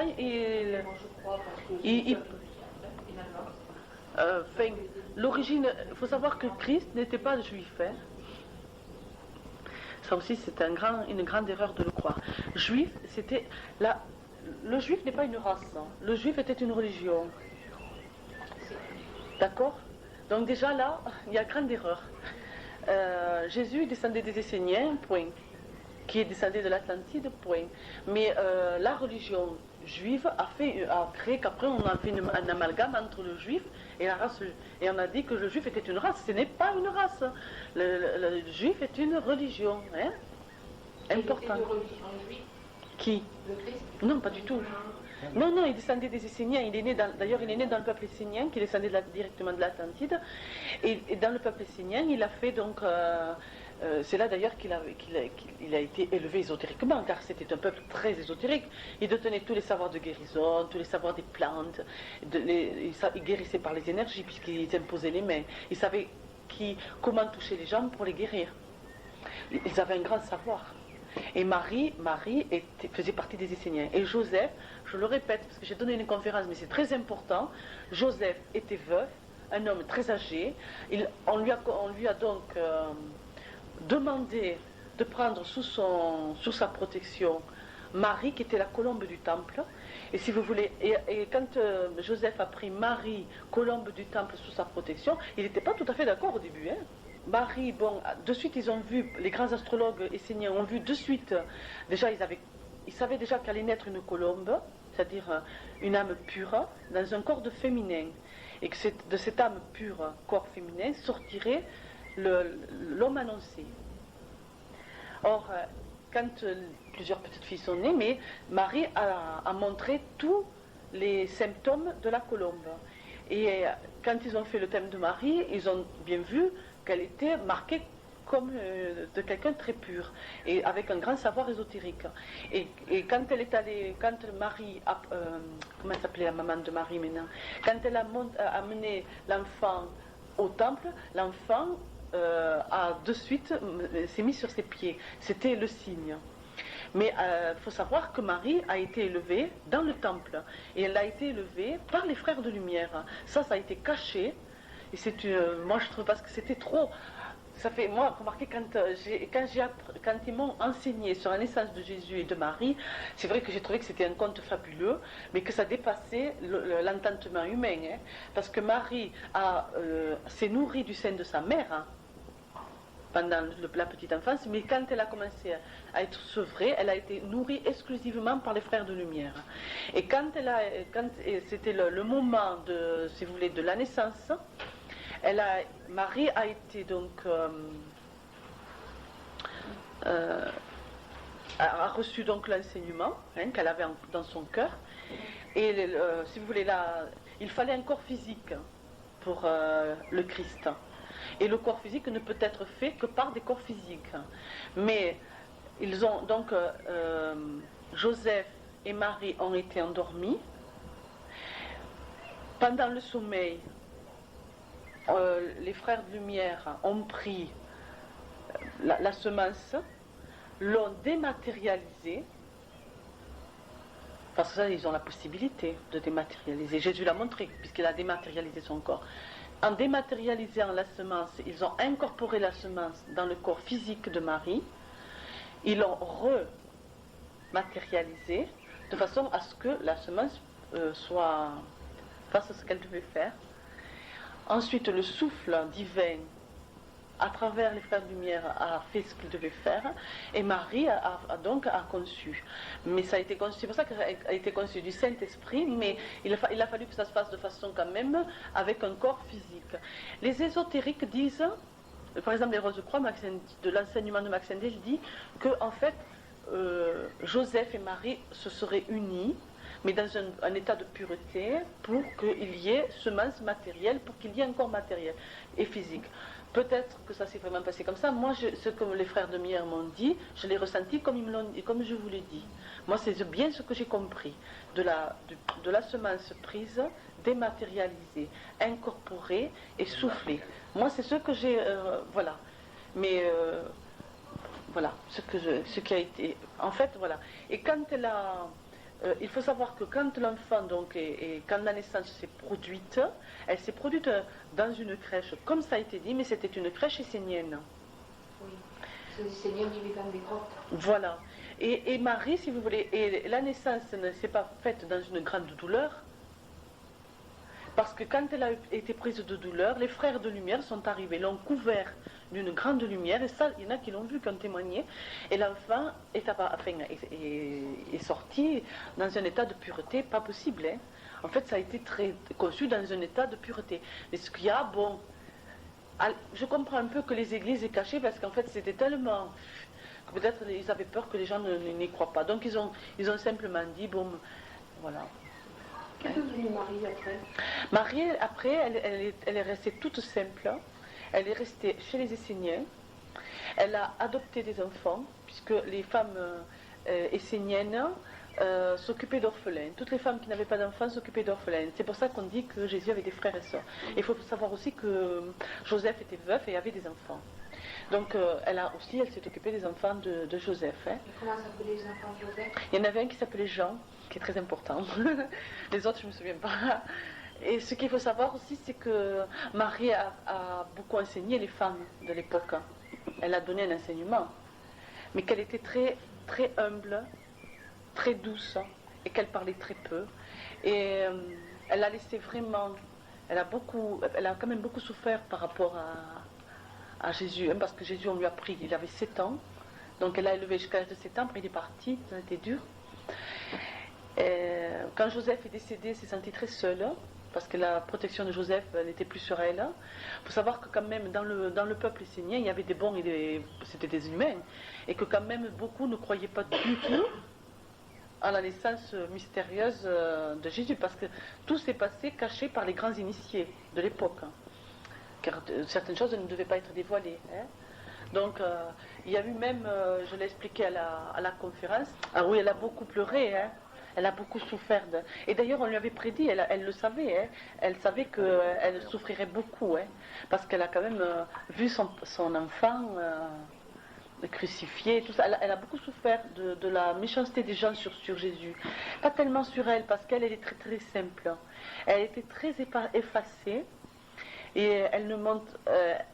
c'était quelqu'un qui était très effacé. Mais quand les frères de lumière parlent d'elle, vous ne pouvez pas vous imaginer le respect qu'ils ont. Et quand ils parlent d'elle, ils ne parlent pas, ils disent pas Marie, ils disent la reine des cieux. Là, ils disent la reine des cieux. Ou alors ils disent, il y en a un qui me dit toujours la plus belle. Quand ils parlent d'elle, ça avait le plus grand respect. Et quand ils parlent d'elle, ça avait le plus grand amour. Et il y a comme une espèce de... Il y a un respect pour elle. Oui, mais vous savez, moi Pardon? Oui, mais même, vous savez, c'est comme... En fait, quand il parle d'elle, c'est comme, je sais pas, oui, une espèce de quelque chose qui dépasse les paroles humaines. C'est quelque chose de très beau quand il parle d'elle, très beau. Parce que moi, j'avais été un peu perturbée, vous voyez, par les protestants et par les témoins de Jéhovah par rapport à Marie. Et quand j'ai travaillé avec eux, quand j'ai voulu savoir, enfin, c'est pas tellement que je voulais, c'est-à-dire que les frères lumière me faisaient rentrer dans certains milieux pour que j'ai un enseignement. Et j'avais été un peu, par rapport à Marie, j'avais été un peu perturbée. Et je veux vous dire quelque chose, parce que ça m'a été dit de le dire, parce que c'est quelque chose que j'aurais préféré pas dire. Quand Florent est mort, je sais pas, je le vivais, enfin comme tous les gens quand on aime un enfant qui meurt violemment, la violence d'une mort est quelque chose qui vous arrache totalement ce qui est au profond de votre cœur. Et quand je suis allée à Lourdes, après la mort de Florent, pas à la grotte, quand je suis arrivée, ceux qui sont allés à Lourdes, quand on arrive, avant la grotte, il y a une vierge où l'on jette un bouquet de fleurs. Et quand je suis arrivée là, je ne vous dis pas que c'est Marie, hein, parce qu'on ne m'a pas donné de nom, mais une femme m'a dit, toi et moi, on va se réconcilier. Et à partir de ces mots que j'ai entendus, j'ai beaucoup pleuré. Mais alors il est sorti de moi tout le chagrin que j'avais retenu, toutes les peines que j'avais retenues, toutes les souffrances que j'avais retenues par rapport à beaucoup de choses que j'avais vécues, pas que la mort de Florent, toutes des grandes épreuves, de très très grandes épreuves que j'avais vécues dans le passé, sont ressorties ce jour-là. Et je suis allée à la grotte, de là je suis allée à la chambre d'hôtel et j'étais très fatiguée, très malade. À l'époque j'étais avec mon mari et ma fille. Et il y avait un petit spectacle et on devait y aller. Et moi j'étais tellement malade que j'ai dit je viens pas, je suis trop malade. Mais vous allez-y, ne vous privez pas pour moi. Et on me dit oui maman on reste avec toi, on ne va pas te laisser. J'ai dit non, laissez-moi. Je me suis couchée et je ne me rappelle plus de rien. Mais quand je me suis réveillée le lendemain, ce n'était plus la même. J'étais une autre personne et j'étais en pleine forme. Je crois que c'était tout ce qui était de négatif que j'avais au plus profond de mon cœur, refoulé, qui était ressorti, vous voyez. Je vous dis, hein, j'ai bien entendu la voix, mais je ne vous dis pas que c'est Marie. Parce qu'elle ne m'a pas dit, je suis la Vierge, je te parle. Voilà, moi je dis la vérité. Mais ces paroles sont restées en moi pour toujours. Et quand les frères de lumière parlent d'elle, je répète, ils parlent d'elle comme... avec des mots humains, on ne peut pas le dire. Et quand ils disent la reine des cieux. Et une fois, j'ai eu une vision, je vais vous l'expliquer. Je me trouvais donc dans un pré, il y avait Marie, mais c'était une vision comme ça, hein, éveillée, mais comme dans un rêve, d'accord, hein. Je ne vous dis pas que je les ai vus, touchés, hein, parce que je ne veux pas qu'on me dise un jour que j'ai dit quelque chose qui n'est pas vrai. Il y avait donc Marie, il y avait de l'eau, vous voyez, comme une rivière, hein, et de l'autre côté, il y avait Christ. Et je ne comprenais pas du tout, parce qu'en fait, Marie, je ne sais pas pourquoi j'ai eu ça, parce que Marie, me regardait, et je ne comprenais pas du tout. Et j'ai posé la question à quelqu'un, pas un frère de lumière, hein, à l'époque, un monsieur qui faisait de la radiesthésie. J'ai dit, écoute, voilà ce que j'ai vu, et je ne sais pas pourquoi. Et il m'a dit, mais c'était pour te dire, hein, et après ça m'a été confirmé par les frères lumière, qu'en fait, pour traverser la lumière, c'est-à-dire pour traverser la rivière, pour aller à Christ, il faut passer par elle. Et ça, je ne l'avais pas compris sur le coup, vous voyez. Bon, je n'avais pas du tout compris. Et c'était joli quand même, je trouvais. Parce qu'il faut passer par elle. Parce que c'est elle qui ouvre les portes, vous voyez. C'est elle qui ouvre les portes, c'est elle qui guide. Alors c'est beau quand même. Parce que il faut savoir que Christ, pour Marie, est vraiment... ça dépasse les limites même de ce qui se passe entre eux. Hein? C'est pour ça qu'on dit, demandez-lui à elle. Elle parlera pour vous. Demandez à votre guide, il demandera à elle et elle demandera pour vous aussi. Hein? L'autre jour, tu nous as dit qu'on avait 3 guides. Oui. On a 3 guides. Non, moi j'ai 3 guides. Ah, et nous on a un guide. Vous avez un guide alors, non évolutif, un guide pour 3-4 personnes. Personne évolutive, c'est-à-dire quand le guide a fait son travail, qu'il vous a fait évoluer, selon votre évolution, vous avez un guide, pour vous tout seul. Le premier guide, c'est souvent quelqu'un de la famille, un défunt d'une vie antérieure ou de cette vie, qui, à travers vous, libère ses karmas. Vous savez, quelqu'un qui vous a fait du mal. Et qui, par exemple, un parent qui n'est pas un bon parent, un mauvais père, une mauvaise mère, hein, quand il s'en va de l'autre côté, il se consacre à vous, pour vous aider, ou aider ses enfants. Et s'ils arrivent, ils évoluent eux, donc on leur permet de monter au 3e ciel. Et vous avez un autre guide. Alors un guide plus évolutif va vous être, comment dire, voilà, attribué, voilà. Et vous allez pouvoir travailler avec lui. C'est pour ça que c'est très important. Il faut savoir quand même que les guides, nos guides spirituels, à travers nous, font une évolution. Plus nous évoluons, plus on les fait évoluer à eux. Hein. Plus eux, ils font une sacrée évolution, ils sont contents. Hein. Et quand ils voient qu'ils n'arrivent pas à se faire comprendre de nous, ils sont très malheureux. Hein. C'est une grande souffrance pour eux. Avez-vous d'autres questions? Moi, quand on parle de tablettes et rouleaux, c'est pareil. Ben, les tablettes, en fait, il y en a très peu parce qu'elles sont toutes détériorisées par le temps. C'est pour ça qu'elles ont été retransmises sur des rouleaux, des papyrus qui ont été reprotégés, quoi. Et surtout au Tibet. Parce que le Vatican détient des rouleaux, mais le Tibet en détient beaucoup plus. Parce que le Tibet, les sages initiés du Tibet sont plus évolutifs aussi, hein, sont plus ésotériques, donc ils ont beaucoup plus protégé certains rouleaux. Mais actuellement, certains rouleaux sont donnés dans le monde et d'autres sont encore gardés. Parce que du côté de par Rome, non mais même par les autres, hein, ouais. Pardon? En Égypte, oui, bien sûr.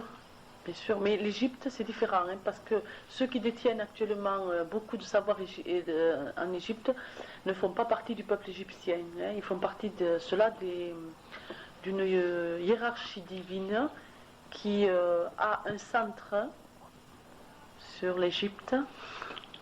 J'espère que je ne parle pas trop, qui détient pas mal de choses pour plus tard. Ouais. Trop dire, il n'est pas bon. En parlant d'Égypte, les pyramides, quand Jésus est allé recevoir Christ, ouais. a reçu donc Christ, ça a un pouvoir quelconque, ces pyramides? Oui, bien sûr. On ne pourrait pas y vivre surtout la grande pyramide. Bon, elle a été très négative maintenant parce que on ne peut pas rester. Non. Et parfois, j'ai visité d'autres pyramides, oui. Des pyramides à degrés, tout ça. Donc, je me suis sentie très bien. Mais Khéops, je suis ressentie. Oui, oui. Oui, parce qu'actuellement, encore, certaines initiés s'en servent. Hein. Et donc, c'est pas pour rien. D'ailleurs, moi j'avais demandé des fois des expériences, si vous mettez une petite pyramide, vous mettez un morceau de viande, vous savez, un petit truc dedans, il va se dessécher. Parce que toutes les énergies vont, mais comme nos énergies sont négatives, ça va... Oui, justement, en parlant de ça, est-ce que ça attire beaucoup plus d'énergie négative, puisque actuellement on est dans les...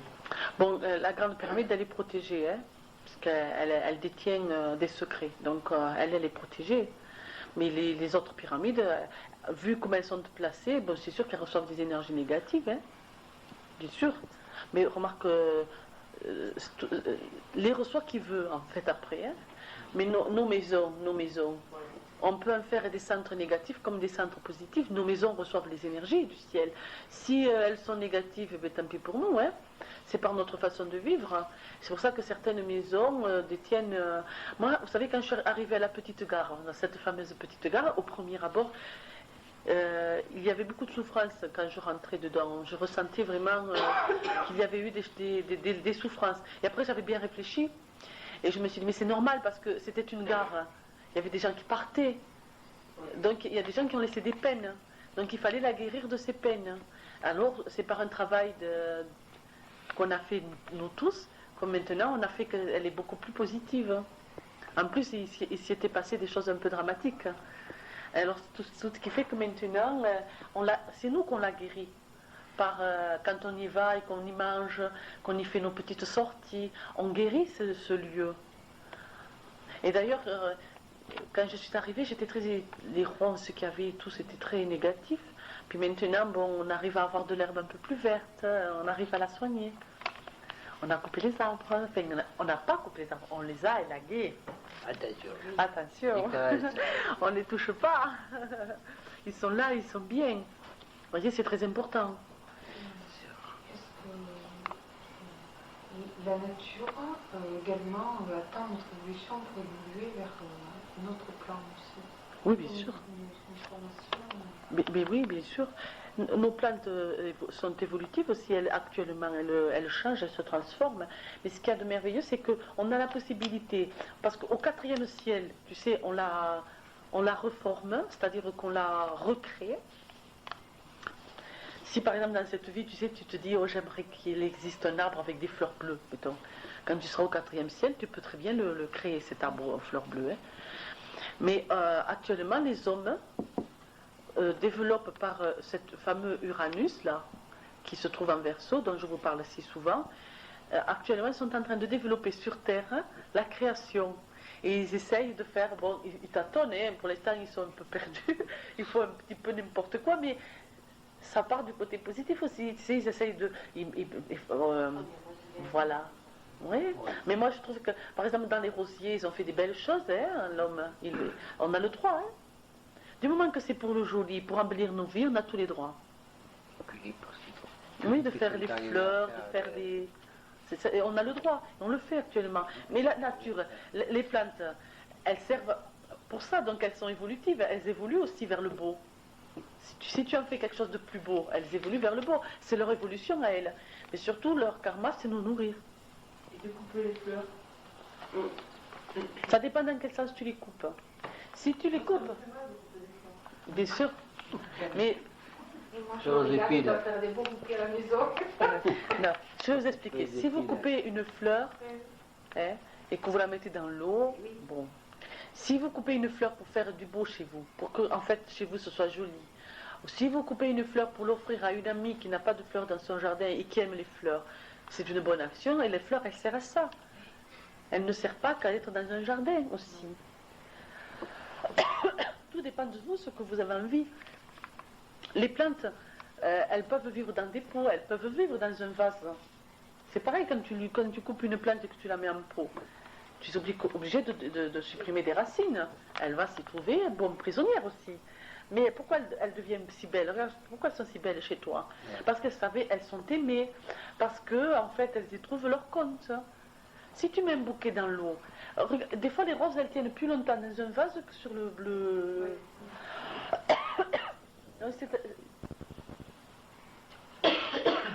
À vous de voir.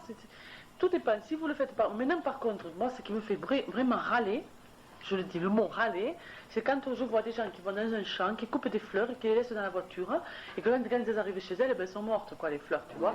Alors ça, je trouvais ça vraiment déprimant, quoi. Parce qu'elles sont mortes vraiment pour rien. Mais si c'est pour embellir vos maisons, ou pour en faire des bouquets secs, elles vont vivre éternellement. Bon, c'est pas interdit, hein. Ce qu'il faut, c'est que c'est un sens d'amour. Et là, moi, ça me fait râler quand je vois des bouquets qu'on coupe comme ça pour dire tiens, oh, que c'est beau, je le coupe, et après ça reste dans la voiture, quoi. Et quand on arrive, elles sont mortes. Ou alors on les oublie directement dans le champ, tu vois. C'est encore mieux. Bon, enfin, c'est là la différence. Tous nos gestes, s'ils sont faits par amour, sont de beaux gestes. Tout est la rétention. Dans l'esprit et le cœur. Parce que l'esprit, des fois, n'est pas le cœur. Hein. Vous avez d'autres questions?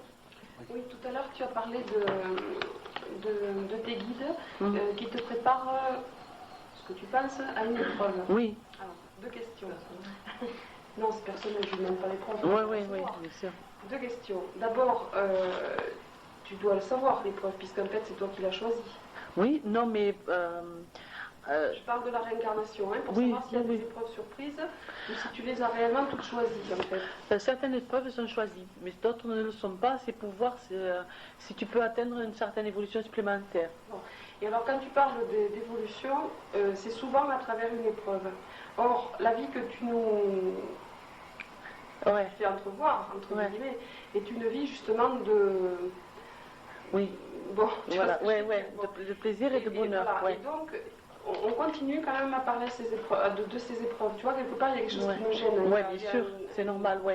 Non, en fait, moi, quand je parle d'une ère où on va vers le bonheur et le plaisir et en fait plus souffrir, c'est quand on n'aura plus de karma.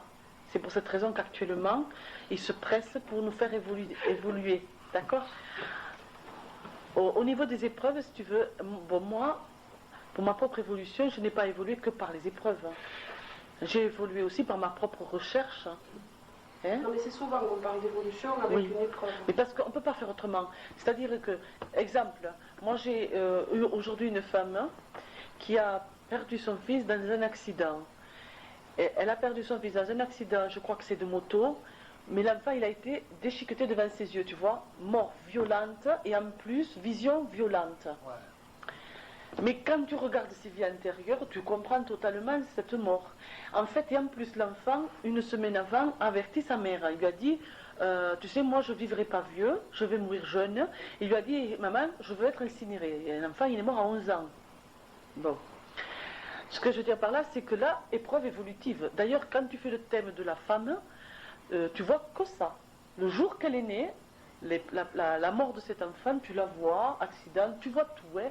C'est clair et net. Donc, épreuve choisie avec l'enfant, épreuve choisie avec l'enfant, avec la personne qui sera l'instrument de l'accident pour une évolution. La personne, il faut qu'elle évolue à travers ça. C'est pas pour rien qu'elle est venue me voir. Moi ou une autre enseignante, je veux dire, hein. Bon, là c'est moi, bon, ça aurait pu être une autre. Mais ce que je veux dire, parce que cette femme, elle est tellement en souffrance que je vais l'aider à le comprendre, ça. À comprendre qu'en fait, c'est une expérience choisie, évolutive, pour une âme non spirituelle qui doit équilibrer sa spiritualité. En plus, l'enfant, à travers moi, dit, mais en fait, je suis mort pour rien. Il dit, je suis mort pour rien, pourquoi? Parce que la mère ne fait pas du tout l'évolution. En fait, au contraire, elle veut que se venger. Elle a bloqué ses sentiments par rapport au père. Elle a bloqué ses sentiments par rapport aux gens, aux amis, à tout le monde. Enfin, cette femme, elle est très seule. Or, l'enfant, il ne peut pas monter au IVe siècle parce qu'il dit je suis rattaché à ma mère et je suis mort pour rien. Il faut absolument que ma mère le comprenne. Donc, moi, je vais essayer, si elle le veut, de l'aider à ouvrir ça. Comme par hasard, il n'y a pas longtemps, je te donne un autre cas. Pareil, une femme donc qui perd son fils 20 ans, c'est par rapport à, regarde les deux cas, hein, qui viennent me voir en même temps, hein, pour ainsi dire, l'une après l'autre. Le fils se suicidait. Il a préparé son suicide carré. Cette femme, elle vient, pareil. Mais tu vois les deux formes. Femme qui a déjà évolué une spiritualité et qui se trouve devant un suicide. Or, il va falloir qu'elle comprenne et surtout qu'elle ne culpabilise pas par rapport à ce suicide. Eh bien, comme cette femme, elle est beaucoup plus évolutive, hein, de suite, elle a ouvert, tu sais, de suite, elle a ouvert son cœur, tu vois, et de suite, elle a pleuré. Et l'autre, encore, elle n'a pas pleuré. Donc, demain, je la vois pour qu'elle pleure. Il faut qu'elle pleure. À partir du moment où elle va pleurer, elle va ouvrir les vannes de la souffrance. Là, elle va commencer l'évolution, parce qu'elle va comprendre. Tu vois? Tu veux dire aussi que par exemple, si après une épreuve choisie, volontairement choisie, donc avec la personne ne fait toujours pas son évolution, là elle risque d'avoir une autre épreuve qu'elle n'aura pas choisie, mais pour continuer à la faire évoluer, pour essayer de déclencher l'évolution. Oui. C'est-à-dire que oui, bien sûr, les frères de lumière vont faire quelque chose pour. En fait, il faut absolument l'aider, quoi. Il faut absolument l'aider. Donc il va se passer quelque chose. C'est des fois des milliers de façons, et des fois c'est un petit truc tout simple qui ouvre une vanne. Mais ils vont ajouter quelque chose qui est. C'est pour ça que les transits sont très importants. Ils vont se servir d'un transit, parce que si tu veux, les épreuves, elles sont toujours marquées, même celles que tu ne vas pas vivre. Si tu as fait l'évolution, quand le transit passe, tu ne vis pas l'épreuve. Tu comprends? Là, par exemple, moi j'ai Pluton en 3 sur le Soleil. Si je n'avais pas fait l'évolution d'enseignante, tu comprends ce que je veux dire?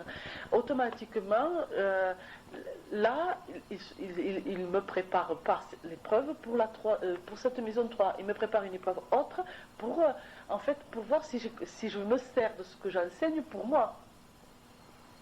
Tu peux ne pas la vivre donc. Je peux ne pas la vivre, mais il y en a une que je vivrai, ça c'est sûr. Mais bon, il le faut. Enfin, je ne suis pas d'accord, quoi. Enfin, quoi. Ils disent pas tout, hein. Ils me disent pas tout, hein. Je sais, quand il m'avait annoncé le monde du Golgotha, j'imaginais pas du tout ce qu'il était, le monde du Golgotha. Moi, je m'étais fait mon petit cinéma dans ma tête. Hein. Et quand je l'ai vécu, il était beaucoup plus terrible que ce que je pensais. Alors, après, par contre, sur le coup, comme... quand même, j'étais évolutive, quand même. Donc, je m'en suis servie. Je m'en suis servie, quand même. Mais si je m'en étais pas servie, j'aurais pu ne pas m'en servir. Je la vivrais encore, l'épreuve. Disons qu'elle aurait été rallongée. Mais là, elle ne l'a pas été, puisque en fait, j'ai passé le cap. Et quand même, c'est pas facile, hein, c'est pas facile. Mais par contre, ce que je veux que vous en tiriez, c'est que dans les épreuves les plus dures qui soient, si vous levez le karma, c'est-à-dire que vous comprenez, que vous dites, par exemple, bon, cette épreuve de souffrance, je l'accepte parce que je paye une dette karmique. Tu sais, tu te l'expliques. Et en fait, je sais que je suis innocent, alors ça va s'arranger, et ça s'arrange. Mais il faut le dire avec le cœur. Si tu le dis que le lendemain tu ne penses pas, c'est pas la peine. Vous voyez, ça s'arrange. C'est vrai, hein. Moi je vous le dis, parce que je l'ai vécu, ça s'arrange. Par contre, la récompense est 3 fois plus importante que l'épreuve. Hein. L'autre fois, je vais à un vide-grenier, comme je vous ai dit tout à l'heure, hein, comme par hasard, il y avait une femme qui vendait des petites miniatures. Hein. Alors je m'approche, je regarde, parce que je regarde toujours tout loin de moi. Et comme par hasard, cette femme, elle me parle. Elle me dit... Ah, regardez, c'est moi qui l'ai fait, elle me raconte ça. Elle me raconte qu'elle fait ses miniatures elle-même. Alors, elle me raconte qu'elle s'est inscrite, que maintenant elle veut faire le commerce, Elle me raconte, et puis elle arrive à me parler de sa vie. Elle me dit, vous savez, elle me dit, c'est que ça m'a aidé à m'en sortir, ça, ces petites miniatures, parce que, vous savez, je me sors d'un cancer. Ah, je dis, vous avez été malade. Elle me dit, oui, j'ai eu un cancer. Alors je dis, mais c'est bien parce que je sais bien ce que vous faites, vous voyez. Il suffit d'un petit quelque chose pour une guérison. Vous voyez, ça vous a guéri. Elle me dit, alors je dis, maintenant vous avez passé l'épreuve, vous avez fait votre évolution, c'est bien. Alors maintenant vous êtes heureuse. Elle me dit, oh mais non, mais je ne suis pas heureuse, vous savez, parce que mais vous croyez que ça s'arrêtera, les épreuves. J'ai perdu ma mère, hein, juste quand j'ai eu le cancer, du même cancer que j'ai eu. Et maintenant je divorce. Elle était toute maigrichonne, toute petite là. Alors je ne lui ai pas dit que je faisais de l'astrologie, tout ça, moi je lui ai rien dit. Mais vous savez ce que j'ai fait? Je l'ai regardé avec mon cœur à moi, parce que je suis sûre que j'ai raison. Je lui ai dit, mais vous savez pourquoi c'est tout ça? Parce qu'il vous attend autre chose de mieux. Elle me dit, oui mais je divorce. Je dis, mais c'est parce qu'un autre homme vous attend. Il y en a un autre qui vous attend là, et qui va vous aimer. Et bien vous ne me croirez pas, elle m'a cru. Elle m'a cru de suite. Elle m'a dit, mais vous ne pouvez pas savoir, elle m'a dit, écoutez, j'en avais les larmes aux yeux parce que je me suis dit, c'est pas pour rien que je me suis arrêtée à cette table. Elle me dit, vous ne pouvez pas savoir, madame, ce que vous me dites, comme ça me console, comme ça me donne de l'espoir. Et moi, j'étais là, et je me disais, mais en fait, je suis sûre que ce que je lui ai dit est une vérité. Et que je suis sûre que c'est pas pour rien que je me suis arrêtée à cette table. C'est pas pour rien que cette pauvre femme m'a déballé en 5 minutes toute une vie de souffrance et de malheur et de plein de choses. Et tout ce que vous voulez. Et donc, mais je l'ai vu s'éclairer. J'ai vu son aura éblouir, vous voyez. Il suffisait d'une parole. Elle était évolutive quand même. Une parole, un espoir, vous voyez, une parole d'espoir, vous voyez. C'est ça que des fois, écoutez bien les gens qui vous frappent à votre porte. Hein. Des fois, ne passez pas à côté de... En plus, avec les mains, dépêche-toi. Et alors, il y avait une cagnasse comme ça. Mais j'ai très bien vu de suite que c'était pas pour rien, vous voyez. J'ai très bien vu de suite que c'était pas pour rien que je m'étais arrêtée plus spécialement à cette table. Et que cette femme... a commencé à me déballer toute sa vie pauvrette. Elle m'en a raconté, en 10 minutes, elle m'a raconté sa vie. Hein. Vous voyez comme c'est joli. Je veux dire, c'est joli. C'est joli, je trouve, de pouvoir donner de l'espoir, de pouvoir aider quelqu'un, d'ouvrir une porte de lumière. C'est joli. Eh bien, je ne suis pas restée chez moi faire un ménage ce jour-là. J'ai jamais de maison, je vous dis rien. D'autres questions? Tu aurais une question? Oui. Oui. Tu parlais des guides tout à l'heure. Est-ce qu'on peut prier une personne de notre famille qui est décédée pour lui demander de nous aider? Enfin, Jean, c'est ce que je vous dis tout le temps. Oui, oui, bien sûr. Sans arrêt. Si vous avez un défunt, allez-y, demandez-lui. Priez pour lui parce que selon... Bon, je vais vous expliquer. Et on va pas si vous avez un défunt très non évolutif, quoique des fois vous seriez bien surpris, hein, qui est très athée, mais athée, ça veut rien dire, hein, parce que des fois ils vont plus vite que nous en haut. Mais je veux dire, bon, si vous sentez que cette personne, elle aura du mal à passer le cap, priez pour elle quand même. Okay. Quand elle a trouvé sa lumière, demandez-lui, elle va vous aider, hein, c'est certain. Hein. Vous savez, pour la femme qui a perdu son fils là, du suicide, bien sûr que son fils s'est servi de moi. Il s'est servi de moi pour lui dire à sa mère qu'il avait trouvé sa lumière. Quand elle est venue, sûr, il était au 3e ciel. Mais il était encore rattaché par le geste qu'il avait fait, vous voyez. Pourquoi? Parce que sa mère était souffrance, et sa sœur et son père. Alors il faut maintenant aider ses parents à être sûr que cet enfant, il est heureux. Parce qu'à partir de là, ils vont pouvoir vivre, ces gens. Mais comme ils sont plus évolutifs que la dame qui a perdu son fils dans l'accident, ils sont plus évolutifs, vous comprenez. Donc en fait, il leur suffit d'une certitude pour pouvoir enfin repartir, revivre. Eh bien, vous voyez cette femme, comme elle a pleuré, je sais qu'elle m'a cru, parce que je lui avais, des fois je lui ai dit, écoutez, je vous dis la vérité, je vous le dis la vérité, mais c'est vrai qu'elle ne peut pas me croire. Je lui ai dit, je vous dis la vérité, votre fils... Alors je lui ai expliqué, je lui ai dit qu'au début c'est vrai qu'il avait trouvé très dur le chemin du départ. En plus, quand il s'est retrouvé de l'autre côté, il ne voulait plus du tout partir parce qu'il a trouvé l'inutilité de son geste. Et il a vu l'erreur qu'il avait fait. Mais après, bon, j'ai vu qu'il y avait quelqu'un à côté de lui, un monsieur plus âgé. J'ai dit, écoutez, il y a un homme plus âgé qui lui a pris la main à votre fils et qui l'a guidé. Et elle me dit, mais je sais qui c'est. Elle me dit, c'est mon père. Bon, j'ai dit, écoutez, je ne sais pas si c'est votre père. Moi, je vous dis, un homme âgé qui lui a tenu la main et qui l'a emmené vers le, vous savez, vers le tunnel de lumière. Et là, il a rencontré un des frères de lumière et qui l'a guidé. Vous comprenez? Alors, mais je lui ai dit, écoutez, j'ai dit, je vous le dis avec toute la sincérité dont je suis capable. Voilà. Et elle a pleuré. Pour moi, c'était important qu'elle pleure. Car ça voulait dire quelque part, je sais que tu me dis la vérité. Même si sa tête dit oh, peut-être que si, son cœur dit oui, elle a dit la vérité. Vous voyez?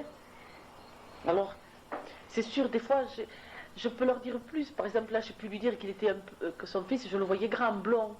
Bon, il était justement grand blond, mais parce que des fois, je me dis, est-ce que tu... C'est vrai, parce que je ne les vois pas comme je vous vois, hein. Alors, des fois, je me dis, tu te trompes pas. Même moi, vous savez, moi, je suis tellement pitchounette, comme on dit chez nous, que c'est pas... Des fois, je me dis, oui, ça me paraît même moi extraordinaire que je puisse dire des... Hein? Alors, il faut rester simple, hein? Question? Tout à l'heure, tu as parlé de la teneur d'une église. Dans un autre enseignement, quelqu'un m'a dit que dans certaines églises, il y avait des âmes qui n'ont pas pu partir, comme tu as expliqué, pas la dernière, mais l'avant-dernière, qui n'ont pas pu partir, qui se réunissent dans les églises, enfin qui attendent dans les églises des gens qui prient pour les aider à passer de l'autre côté. Est-ce que tu confirmes? Et si c'est premièrement, je confirme que dans tous les lieux de la vie, il y a des êtres qui cherchent à trouver leur chemin de lumière, qui ne le trouvent pas. Pas que dans les églises, partout. Maintenant, si la personne elle est religieuse, elle ira dans une église parce qu'elle se dira là, je veux bien voir quelque chose qui va m'aider. Mais à partir du moment où elle dit ça, elle n'a même plus besoin d'aller dans une église. À partir du moment où elle cherche, elle trouve. Et aussi, on m'avait dit dans les hôpitaux que c'était très chargé. Ah, les hôpitaux, c'est autre chose. Là, c'est autre chose. Si tu veux, parlons d'abord des églises. En fait, ceux qui vont dans des églises, ils n'ont pas besoin de nous pour trouver le chemin de lumière. Dans les églises, il y a des frères de lumière qui viennent et à ce moment-là, la personne, elle va trouver son chemin de lumière, tu vois. Donc, les églises, c'est plutôt joli au niveau des énergies de prière. Ou déjà, par contre, les églises sont pleines d'espoir, mais aussi de désespoir. Parce que l'atome pensée, à partir du moment où vous pensez une peine reste, et une pensée jolie, elle reste. Ça, oui, tu vois. Mais âme perdue dans le monde, plutôt, elles sont perdues ailleurs que dans les églises. Dans les églises, elles seront prises en charge. Les âmes se perdent, celles qui ne croient pas du tout, qui meurent dans une non-croyance totale, et qui, dans une vie non plus, n'ont pas trop d'évoluer, et qui ont vraiment bloqué les... En fait, elles ne se croient pas mortes même, déjà. Elles se disent, mais je ne suis pas morte, mais elles n'arrivent pas à dire, mais alors c'est que je vis ailleurs. Elles n'y croient pas. Moi, j'ai travaillé dans une clinique, je sais pourquoi maintenant. C'était très négatif. Moi, quand je suis arrivée dans le service, et c'est rigolo parce qu'en fait, en 2 ans, parce que chaque fois, ils me font faire des cures de 2 ans, moi. En 2 ans que j'ai travaillé, ils m'ont baladé de service en service, hein, comme par hasard. J'ai terminé même au bloc, tu vois. Ce que je veux dire par là, c'est qu'en fait, ça m'a beaucoup appris, hein, remarque. Quand je suis arrivée, je me rappellerai toujours, les services où je suis arrivée, ils m'ont mis dans le premier service, ben, ça a été moyen. Le personnel hein, était tellement négatif que c'était triste, à pleurer. À pleurer. Et même méchantes entre elles. Bon, bien sûr, là où j'ai travaillé, les services où j'ai travaillé beaucoup plus avec des femmes que des hommes. Hein. Mais même méchantes entre elles. Il m'a fallu d'abord que je m'adapte aux énergies. Ensuite, il m'a fallu que je me fasse adapter, que je me fasse accepter. Ça n'a pas été facile. Hein. Mais quand je suis partie, je peux te le dire, hein, c'était plus le même service. Je me suis servie, si tu veux, de ce qu'ils m'ont appris au niveau que dans un lieu où les gens sont méchants et négatifs, si tu mets tout l'amour et si tu mets toute la compréhension de leur méchanceté, de leur négativité, tu les rends bons et gentils. Et ça, je le confirme, parce que ça, je l'ai vécu. Je l'ai fait. Après, elles étaient copines comme tout. Et quand on m'a changé de service, alors qu'au début, elles n'étaient pas très contentes que je sois là, elles m'ont dit, oh, c'est dommage, parce qu'avec toi, on riait, c'était gai, on avait de la... Parce que moi, je ris d'un rien, il faut dire aussi. Je suis quelqu'un qui aime bien m'amuser, qui aime bien rigoler, qui aime bien plaisanter, donc j'ai incorporé là-dedans, hein, parce que c'était la folie. Hein. Ou alors, et les filles, parce que... vous savez, dans les lieux de santé, je vous l'ai dit, c'est surtout les gens qui sont marqués par le signe de la Vierge. Et ça, je le confirme, et je vous assure que c'est vrai. Parce que j'en ai fait des thèmes, moi, hein, des infirmières, de soignantes et petites femmes du petit personnel. Tous sont marqués par le signe de la Vierge. Le signe de la Vierge, c'est le signe de l'austérité, c'est le signe du travail et c'est le signe qui touche la santé. Or, ce sont des gens qui sont au service des autres, qui ne sont pas toujours, qui sont assez fragiles de santé. D'ailleurs, c'est là où il y a le plus arrêt de travail, confirmé aussi, parce que je l'ai étudié, bien entendu. Et ce sont des gens vraiment, mais alors, ce sont des gens vaillants. Moi, je dis que les patrons des cliniques et des hôpitaux sont heureux. Parce qu'ils ont un personnel, je vous assure, d'abord très peureux, toujours peur de se faire gronder, de servitude. C'est un personnel d'esclavage. Et je certifie que vraiment c'est l'esclavage. Alors, j'en profite pour dire pour ces gens avec qui j'ai travaillé, il y a toujours, même s'ils ne sont pas toujours très gentils, une petite pensée de tendresse, parce que je vous garantis qu'ils ont un travail. Parce que j'ai travaillé dans ma vie, j'en ai fait des... 2 ans j'ai travaillé. Il n'y a pas longtemps. Il n'y a pas longtemps. Ça fait combien que j'ai quitté? 1 an et demi, hein? 1 an et demi que je suis partie. Je peux te dire que, ils m'ont fait passer par. Quand je suis arrivée, je suis passée en maternité. Là, c'était doux, la maternité. Oui, c'était doux, là. Hein. Bon, le personnel était difficile, mais c'était doux. Ensuite, je suis passée, ils m'ont fichu, alors là, parce que pour moi, la maternité, c'était le ciel à la clinique. Hein. De la maternité, ils m'ont fichu à l'enfer, hein, puisque j'ai été en cuisine. Et là, je peux vous le dire, l'enfer, hein, parce qu'à pleurer, hein, on parle là-bas, et vous savez, j'avais une tendresse, hein, pourtant elles n'étaient pas toujours gentilles, hein, elles étaient plutôt aigries par la vie, mais il faut le comprendre. J'ai eu une tendresse pour elles parce que, mais vraiment, je me suis dit qu'il y avait des filles qui avaient travaillé 10 ans là-dedans. Et je me disais, mais c'est l'esclavage, mais c'est le Moyen-Âge, c'était un travail de Moyen-Âge, porter du poids, enlaidi, parce qu'on vous met des tenues qui enlaidissent, on vous enlaidit, on vous fait porter du poids, vous travaillez toute la journée sans vous arrêter, on ne supportait pas un moindre arrêt. Alors vraiment, moi ça a été une leçon, hein, vraiment j'en tire une tendresse particulière pour ces filles. Après ils m'ont fichu en buanderie.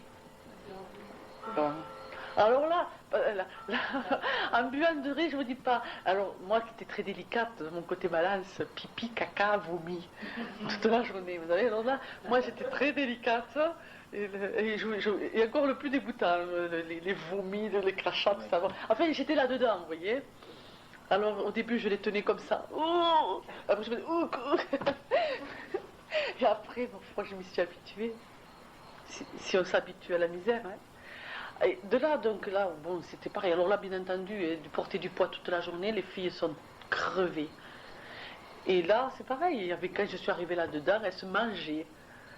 Et alors, en plus, c'était rigolo parce qu'au lieu de se dire, mais de s'alléger le travail, non seulement elles se donnaient du travail, parce qu'en fait, comme elles surveillaient toi, et toi, tu n'as pas fait ça, et toi, tu n'as pas fait ça, alors tout le monde se surveillait, et tout le monde se mangeait. Alors moi, vous savez, une fois, bon, parce que je veux dire, aimer les gens, c'est ça, des fois, c'est mettre en colère aussi. Hein. Moi, une fois, je dis, bon, mais pourquoi tu me parles comme ça? Est-ce que moi, je te parle méchamment? Non, je ne te permets pas de me parler méchamment. Je ne te le permets pas. Parce que moi, je ne te parle pas méchamment, alors je te l'interdis. Ça a été fou. Elles sont restées sidérées toutes, parce que je crois qu'aucune, peut-être, leur avait dit ça, je ne sais pas. Et après, je disais, mais on ne peut pas rigoler un peu, parce que... Moi, je veux bien, le travail il est déjà pénible, mais si on rigolerait un peu. Alors, j'avais incorporé 10 minutes en cachette pour boire un café, 10 minutes pour se fêter un anniversaire, en cachette du chef personnel. Et on rigolait comme des tordus, vous voyez, en dehors du... Alors, ça faisait des pauses. Vous comprenez? Les contracts. Oui, alors, on se connaissait parce que ces 10 minutes, on parlait de nous. Moi, je ne disais pas, bien sûr. Mais on se parlait, l'une parlait de son problème, l'autre de l'autre, on parlait. Et de parler, on se connaissait, de se connaître, on s'apprécie. Et alors, voilà. Et après, ils m'ont fichu au bloc. Voilà, au bloc, là, j'ai pas tenu, j'étais trop fatiguée. Entre l'astrologie, recevoir les gens, les conférences et le bloc. Mais en fait, c'était voulu, quoi. Je suis restée pas très longtemps, quelques mois. Et alors, ils me disaient qu'il faut que je fasse le choix. C'était... parce que moi, j'avais besoin d'argent, hein. Alors, c'était où partir de la clinique, il me disait de faire le choix, le frère de mien. Il me disait, ben non, c'est la mission. Et moi, j'avais une trouille pas possible, parce que si je devais vivre des dons, j'avais une trouille pas possible. Parce que les gens, ils ne donnaient pas beaucoup. J'avais peur. Et bon, à la fin, alors je suis tombée malade, hein, pour m'obliger à faire le choix. Alors, j'ai choisi. Et puis, j'ai vu ce dont j'avais besoin. Pas pour moi, mais même pour les autres. Hein. En fait, moi, mon évolution, je l'ai faite. Hein. Oui, mais ça t'apporte des choses quand même. Oui, ce que je vais dire, ce que ça m'apporte, c'est un grand bonheur quand je vois quelqu'un sortir de la galère. Ça, c'est mon bonheur, vous voyez. Si, par exemple, une de ces mamans, je la vois reprendre chemin de vie, c'est une récompense. Ça, c'est vrai. Mais vous savez, à la clinique, je faisais aussi ce travail. J'aurais pu choisir la clinique, et c'était l'un ou l'autre. On m'avait laissé entièrement libre. Parce que je me rappelle au bloc... le personnel était très froid. Et ça, j'en ai beaucoup souffert parce que la peine, là-bas, c'était les opérations et ça s'arrêtait là. Mais quand vous avez un malade qui a froid, que vous lui portez une couverture, vous le couvrez, vous lui passez la main sur le front, vous l'embrassez, vous discutez avec lui, c'est aussi évolutif. Parce que le merci ou le regard qu'il vous lance est aussi évolutif. Et moi, je le faisais beaucoup au bloc. J'aimais beaucoup regarder autour de moi parce que les gens, ils attendaient des heures dans le couloir. Alors, ils avaient la peur de se faire opérer, la peur de l'opération, le froid, parce que il fait très froid au bloc. Et tout ça, c'est très terrible. Et je le faisais aussi. Plus de questions? Ça y est? Le mont Golgotha, il était loin de la ville? Non. Parce que, à côté. Souvent, enfin, on voit des films à la télé. C'est à côté, hein, même dans les films. Hein. Et c'est très haut ou pas? Pas tellement haut, non. Pas tellement haut, mais quand même assez haut pour souffrir. Hein. En fait, pour porter une croix, enfin, il n'a pas porté la croix complète. Hein. Il a porté parce qu'on oui. Dans le film, on le voit tenir que... Oui, il porte ça. Oui, mais c'est parce que le film est très juste. Hein. Oui, il est juste. Il est très juste. Mais parce que si vous voulez, la croix, c'était très haut. Alors, mais le calvaire, c'était voulu aussi. Hein. Qu'il tombe chaque fois, c'est voulu. Parce qu'il fallait que, si vous voulez, il fallait que les gens le voient vraiment, vraiment souffrir. La couronne d'épines, c'est voulu. La flagellation, c'est voulu. Et tout ce qu'on ne vous dit pas, que vous ne savez pas. Parce qu'il est resté quand même toute une nuit dans les mains des soldats. Hein. Il a beaucoup souffert, hein, physiquement et moralement, parce qu'en fait, c'était pas tellement le physique. Je crois que le physique était capable de ne pas souffrir, mais moralement, de voir tout ça. Parce que moi, je veux dire quelque chose, hein, personnellement. Je suis loin d'être Sainte Colette. Hein. Mais quand même, je reconnais et je me mets à sa place. Parce que des fois,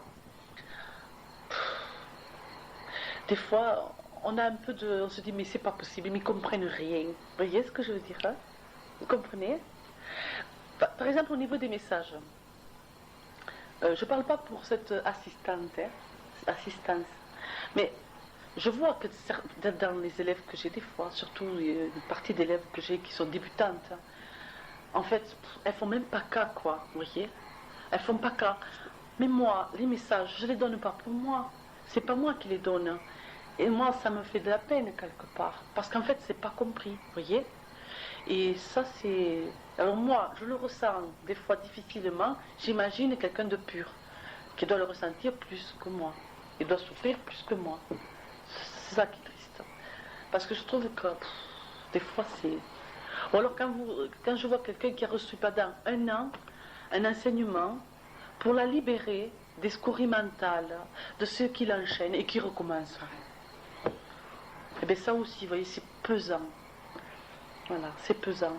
Alors quand on voit les gens quand même qui en fait, c'est pas qu'ils écoutent, mais qui essayent de faire quelque chose pour se sortir de ce monde basé dans des couloirs, terre à terre, fermés, où on est méchant, égoïste, où on n'a pas envie de sortir de sa petite vie, où on a peur du futur, où on a peur, où on passe tout le temps à son passé.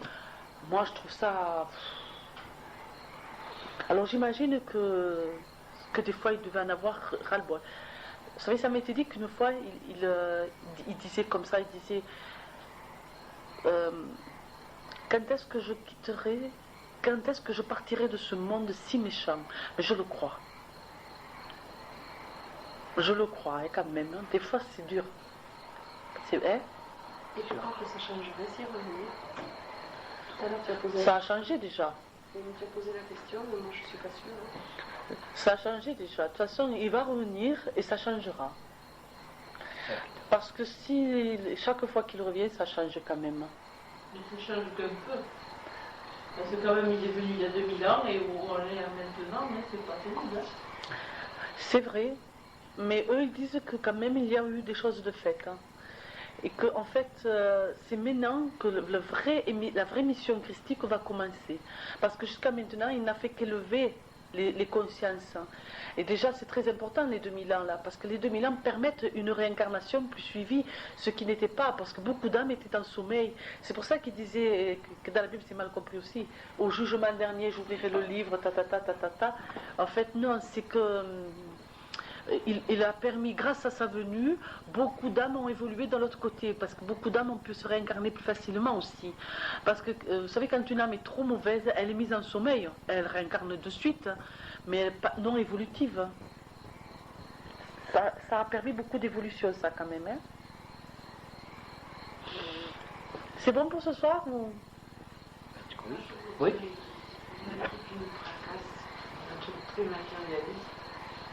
Très matériel, c'est quand on a descendu le prix de la croix, Oui, on a vu un peu de plus énorme, oui. comment les a enlevés? Ben, ils ont décloué, hein. Parce qu'ils ont détaché, en fait, ils ont décloué les... Attends, non, ils ont décloué les pieds. Ensuite, ils ont détaché le truc avec des perches là, hein, parce qu'il y a les perches là qu'ils ont montées. Bon, ils ont détaché voilà, ouais. Ils l'ont mis au sol, ils ont enlevé les clous. C'est les apôtres qui l'ont fait d'ailleurs. Il existe encore, il y en a des clous qui existent. Ben, je sais pas, moi c'est les apôtres. C'est les apôtres. Les apôtres l'ont décloué, l'ont mis dans un drap, l'ont donné à Marie. Ça s'est passé vraiment comme ça. Marie a montré sa peine car elle n'a pu le faire qu'à ce moment-là. Et ensuite il a été emporté. Mais ils n'ont pas pu faire ce qu'ils voulaient. Hein, parce que les soldats et les prêtres n'ont pas quitté le corps tant qu'il n'a pas été dans le tombeau. Et tant que la pierre n'a pas été fermée. C'est pour ça que les femmes, 3 jours après le sabbat, elles sont allées avec les hommes.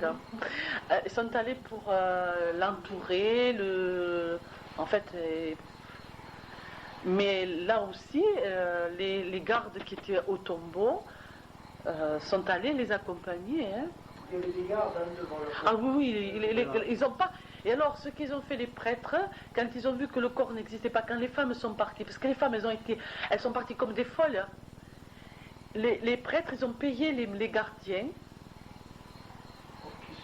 pour qu'ils disent qu'elles avaient emporté le corps. Bon, c'était quand même... les prêtres ont payé les gardiens pour qu'ils disent que les femmes avaient emporté le corps. Or, le peuple... n'était pas fou, puisque en fait la pierre, comment elles auraient pu bouger la pierre, les femmes, c'était pas possible. Il fallait que les hommes aient bougé la pierre pour... vous comprenez bien. Donc il y avait un truc qui n'allait pas. C'est pour ça que c'est des femmes qui sont allées les premières. Car si ça avait été des hommes, il y aurait eu le doute. Mais des femmes ne pouvaient pas bouger la pierre. Déjà que des hommes n'auraient pas pu. En fait, les femmes ne pouvaient pas bouger la pierre. Donc ça a été là. Et ce qui a aussi, c'est son apparition, les apparitions de 40 jours qui ont complètement déstabilisé les prêtres. Hein. D'abord, vous savez, Saint Paul, Saul, c'est lui qui était totalement contre, qui faisait tout, n'importe quoi. Bon, mais c'est pas dans les 40 jours qu'il lui a apparu et qu'il lui a dit arrête de me... Et après, il a été un des plus grands apôtres, en fait. Hein. Il était dur aussi. Mais il était très dur, oui. Très dur. Très dur. Mais il a reçu quand même un enseignement. Moïse aussi était très dur. Mais on rencontre que ce qu'on doit rencontrer. Dureté pour gens durs, douceur pour gens doux. Non? Oui. C'est bon? C'est bon. Allez. Je vous rends votre liberté.